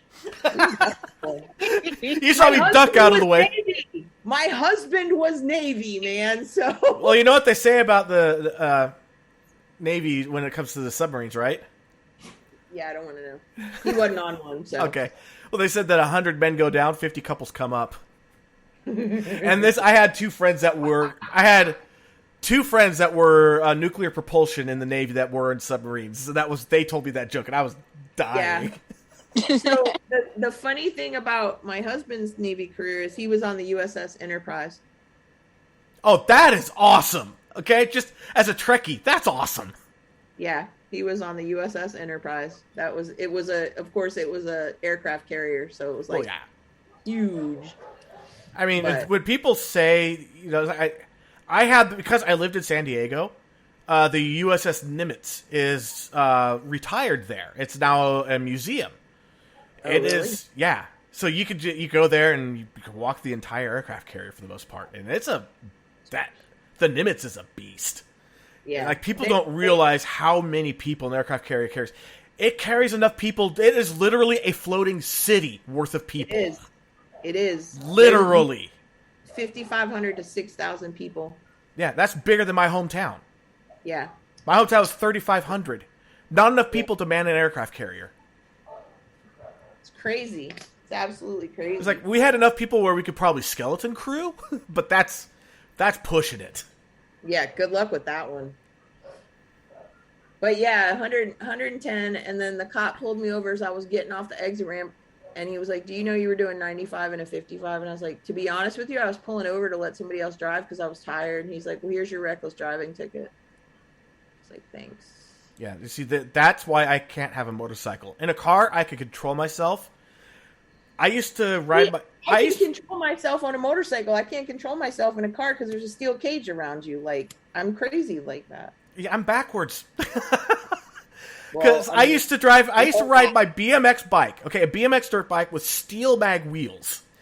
I used to go down this road. It's a little road called Ream Avenue. It has a nice downhill to it. The railroad tracks has a nice little jump off of it. It's a 45-mile-an-hour road, and I was passing cars in flip-flops, shorts, and a tank top, no helmet, no nothing, on my BMX bike. I want to see you do that now. You're going to break a rib like someone else I know. I think I'd probably kill myself and I'd probably die of road rash. Yeah, that would probably be me too. I would be featured on the subreddit Meat Cran. So funny.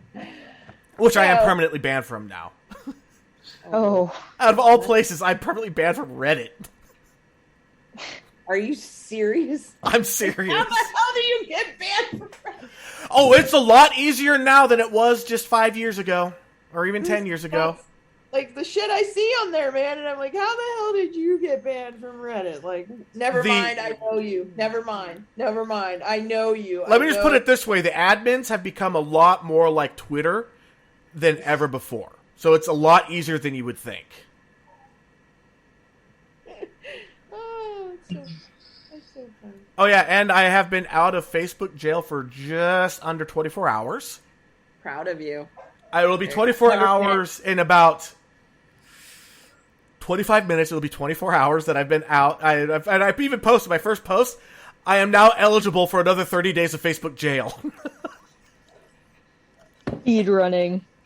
Oh, I know you so well. I have been in Facebook jail more than out this year. I haven't made 30 days out since the beginning of the year. I just recently made someone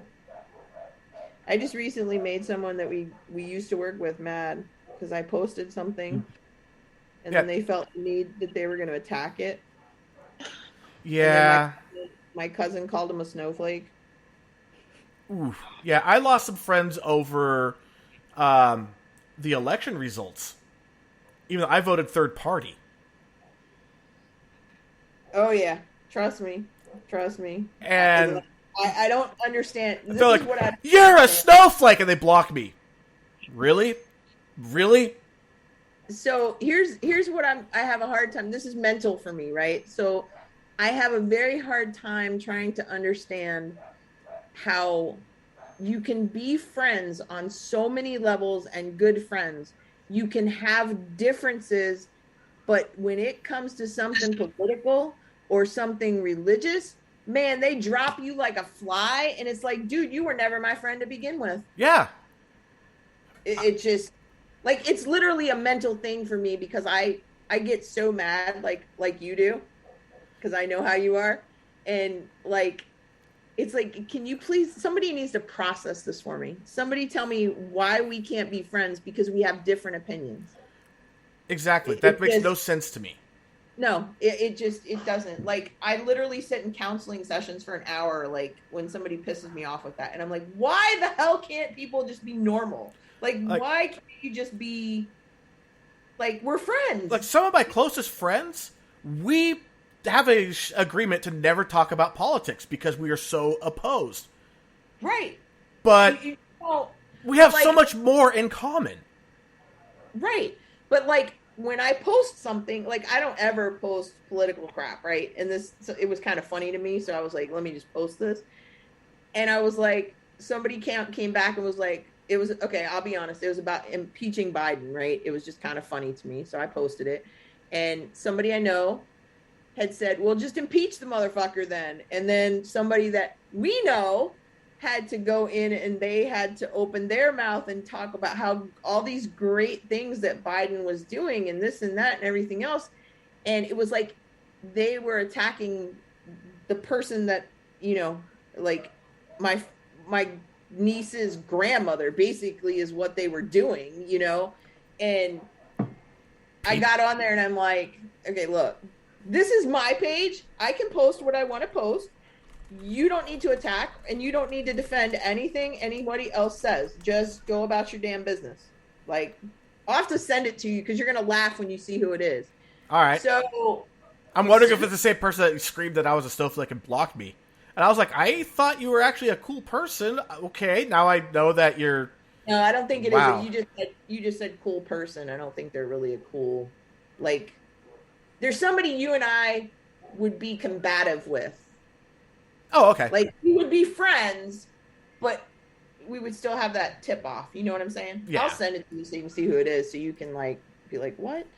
Let's put it this way. They're in Texas. So... You know, I just said, hey, man, look, this is my page. If you think he's great, that's great. I don't have to think he's great. I don't have to think Trump is great. I don't have to think anybody is great. But I can post something without somebody having an argument about it, you know? Yeah. And he I'm was like, can we just agree they all suck? Right. Like, they all fucking lie. It doesn't matter. Like, and so, even the most honest politicians still lie from time to time. Yeah, they all, dude, I'm from DC. They all freaking lie. Trust me. The only one I think that might be honest, honestly, is Rand Paul. Maybe. Just a tiny bit. He's probably the most honest. I'll put it that way. In a den of thieves, he's the least thieving. So I say that, and he's like, fine, you don't have to worry about it. And I was like, okay, that's fine, whatever, you know. And my cousin, it's like my cousin comes in and throws that last punch, and he's like, what the hell are you talking about, you freaking snowflake? I'm like, oh my God. And I'm like, you can't even work with this guy. Sadly, 2 days ago, I got one of their calls. Oh.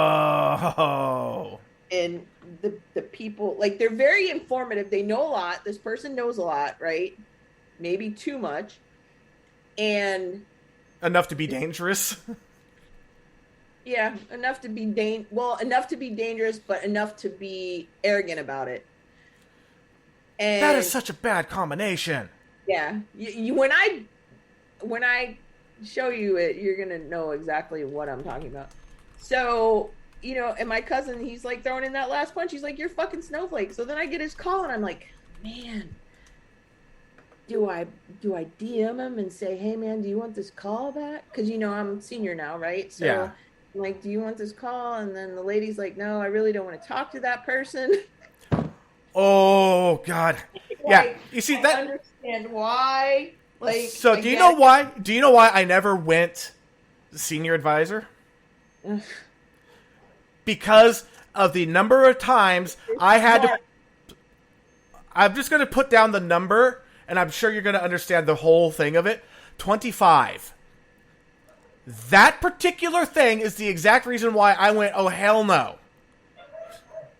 Oh, hell no. I just told you why. You're smart. Trust me. I did 2 rotations, and they're like, yeah, we want to go ahead and do it. I'm like, nah, I'm good. Yeah. Then the second one, I deliberately tanked my numbers so they wouldn't take me on. Well, I mean, it's sad because a bunch of tier 2s went back to tier 1. It's because it's easy. You don't own anything. No, you punt. don't own anything. You don't own anything, but you know, there's a lot more less pumpkin farmers than there was. They're now outside. They're sourcing outside now. A lot. So anyways, that's all I'm going to say about that pumpkin farm issue. Rip. You haven't heard that? I knew, I heard, and that just... I loved that company so much when I first got there that this still hurts when this stuff happens. I knew it was coming, and it still hurts to hear it. Because I invested so much into it. I know. Me too. I'm there, trust me. Dog furniture, here I come. Dog beds by Donna. Yeah. Oh! Sorry. It's okay. We got another name drop. You have to know the rest of it. And I don't have a normal name, so. No, you really don't. Hey. So. Buster, stop tangling yourself up in my table. Oh my God. Don't you hurt that puppy. I have no headphone right now. Give me a second. My stupid dog got completely entangled. Stop it! See, if you're still listening, you know I'm going to cuss him when he has sound. Oh, I just heard that. Did we lose Bexy? Bexy had to go. She was overcome by her symptoms. It happens. Okay, I understand. I just didn't want to, It's like, I love my dog, but he's only 1 year old, and he is still so fucking stupid when it comes to things like cables. Dude, don't talk to me about young dogs, trust me. So you're gonna curse me out, huh? Yeah, because you said dumb dog. He's a dumb dog! But he's dog. also very smart, but he has his dumb moments. He's a hound, isn't he? He's a beagle. Yeah. Yeah, oh, I know. They think with their nose. They don't think with anything else, just the nose. Oh, I know. Trust me. I know. Thank God we did the emergency recall word, but we have to always have the treats on us, because the one time we fail, he'll never return. He's just going to go with his nose. Oh, yeah. My first rescue was a Snoopy. Yeah. Yep. I mean, they're great dogs. They really are, but... They are. But they will escape from Houdini's... Yeah! You should see our gate right now. We have So we have like an RV parking gate because we have an RV hookup next to our house. We don't have an RV yet, but trust me, we have an RV parking. I'm bringing my RV to Cali and staying with you. By all means. Okay. We have full hookups and everything. So, I'll just go get an RV now. So. Yeah, he first pushed the gate open with his nose and just went right out. Okay. Yeah. So we put bungee cords. He chewed through the bungee cords and went out. So we took a bungee netting on the other side. He still pushed his way out. We put a cement block with the bungee netting. He still pushed his way out. We now have a baby gate with the bungee netting and the cement block. He hasn't gotten out yet, but man, does he try. Oh, yeah. Be glad. How high is the fence? It's got to be 6 feet. It is a 6-foot fence. I was going to say, because they'll jump a 4-foot in a heartbeat. Yeah, no, he's... My Sadie dog could have jumped a 6-foot in her prime, but she actually respected even baby gates. She respected them. Well, she's a lab. They do that. Yeah. I love my lab. Mm-hmm. But honestly, it's that little rebellious streak in Buster that makes him so... I love him so much because of it. I am sending you a Basset German Shepherd that looks like a lab. But Basset Hounds are potatoes. And German Shepherds are smart as fuck. Not this one is... Oh my god. She's something else, man. Wait, did she get the energy of... yes. Of the... Oh, God. So she got the energy of and the body of, and it's all it's like one kielbasa with short legs. That has the energy of a German Shepherd. Yeah. I told you I'm going to send you pictures so you can send them to Cian, Bexy, so you can see. Oh, please. So, being that you guys are 3 hours behind me, I am going to go to bed. Yeah, it's been great. We really have to catch up. I have missed it so much. We do. I know. We need to talk more about mental health issues next time. Because is anybody even left? Are they all like gone? They're like, what the hell are Ian Dink doing? Well, Kat and DeVerne had to leave. And I haven't heard anything from Richard in a while. Yeah, see, we bored them all. Yeah, and you know what? Honestly...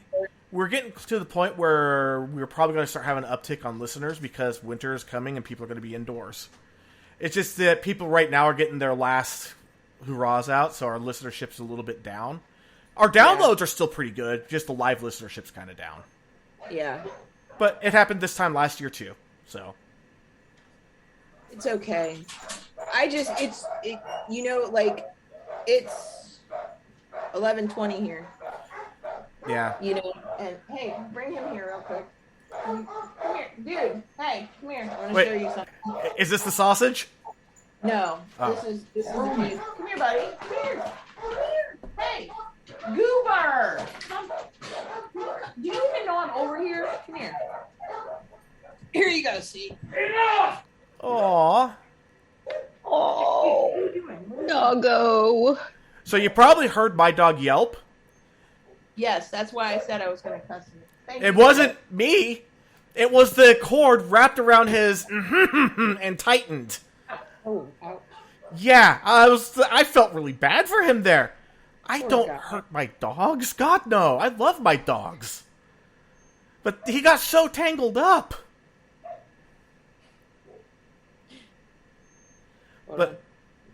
Okay, sorry.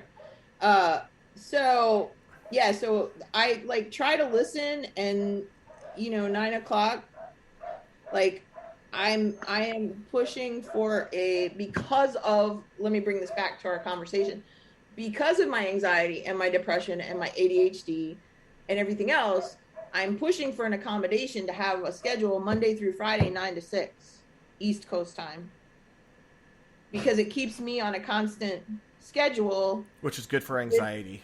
Which is good for anxiety. Good for depression.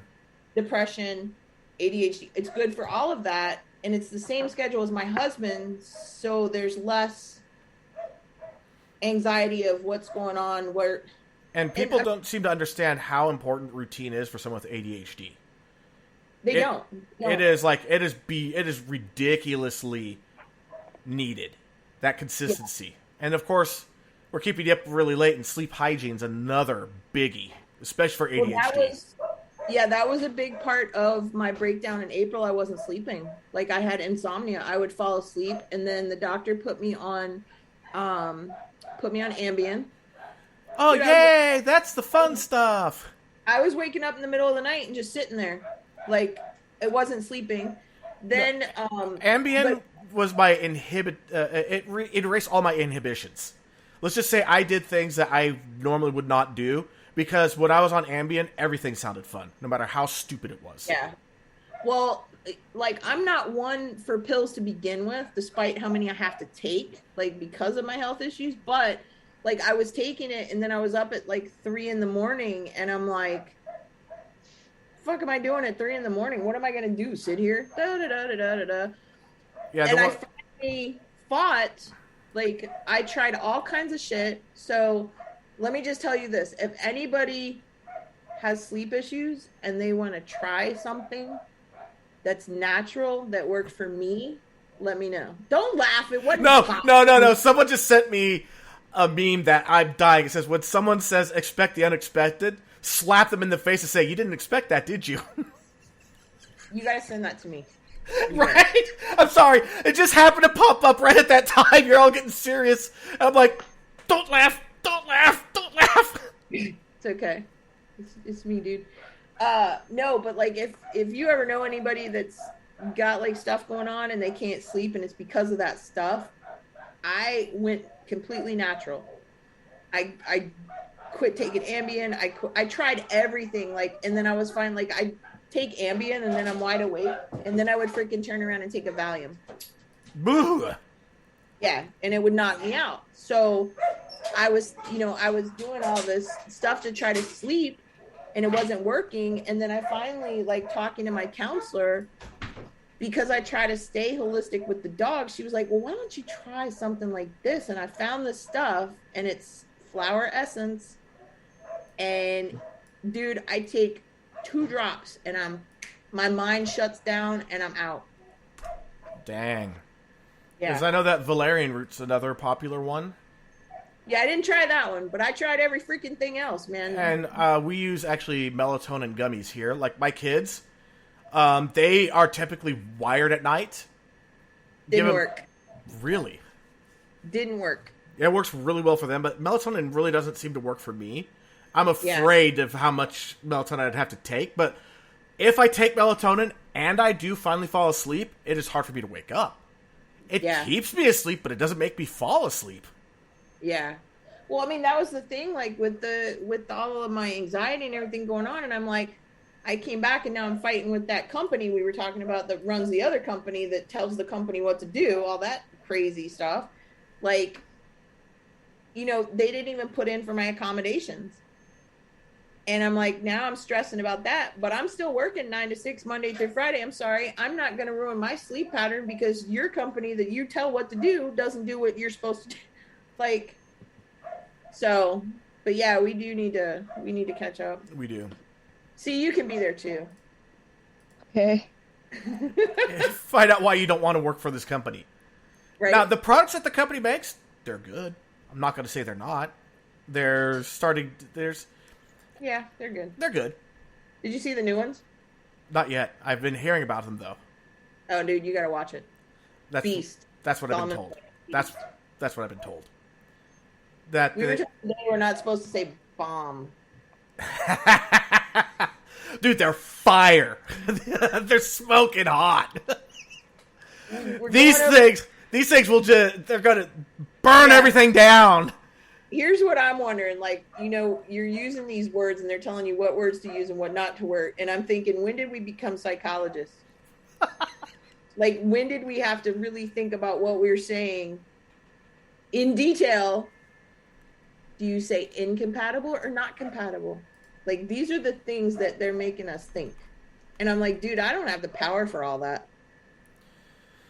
Yeah. Like, you know how people those things that we have to look at all the time that tell us what to do and when to do and how to do things? Yep. People are literally, like, breaking them down and picking them apart and being like, well, what about this and this? I'm like, man, we got better things to do than sit here and bullshit, because that's what you people are doing. You're psychoanalyzing the words that we use. Well, we don't want to put out the wrong message. Yeah, I got the message. Yeah, and then of course you have to listen for certain words too. And I've had people that were former employees that would use those words in a way that is so borderline of the automatic. It's like you're being a jerk on purpose. Yes, and we know those words too. Oh yes, both of us do. Yes, we do. Oh yes, like I will never forget that list of words because man, if you screwed up once, oh man, did it come down on you. I know. It's insane. It's like, oh yeah, so you got a 1 on your review because you used that word. Somebody, on my last review, somebody told me I was negative. I don't know where it came from, but I was like, dude, I'm never freaking negative. So like, one company I worked for before I went to the other one, I had the worst manager I've ever had in my entire life. To this day, still the worst manager I ever had. And I flat out said in the middle of our operations center, this person here is literally the worst manager I've ever had in my career. And another manager comes and goes, hey, we need you to be positive. I'm like, oh, I am positive. He is the worst manager that I've ever had in my career. Yeah. Next thing I knew, I was in my chair in HR.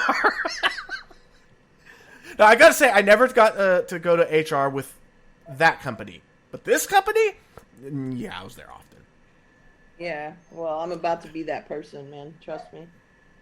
Because somebody's gonna hear me go, "You're a fucking jackass, man. Why are you arguing with me? Don't call me to argue with me." That is the worst. Yeah. I need help, but I know everything. Right? Then why do you need help? It is horrible. It is a good trick to learn how to subtly say it.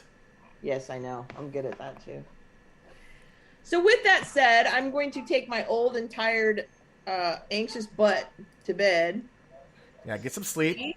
It's been a pleasure, C. I'm sure we'll talk again. Maybe Most next likely. time I'll come on the show and we'll keep it more professional with like all of my mental health. We'll talk about the narcissistic sister. There we go. Well, that one right there, just the dynamics of having a narcissistic sister, like a genuinely narcissistic sister, not someone that they're like, oh, they're such a narcissist, but like, no, this is genuinely a narcissist. That would be interesting. Dude, I'm surrounded by them. Yeah. Hey, I live in California. Well, I mean, you're surrounded by a lot of things in California. Assholes are one thing.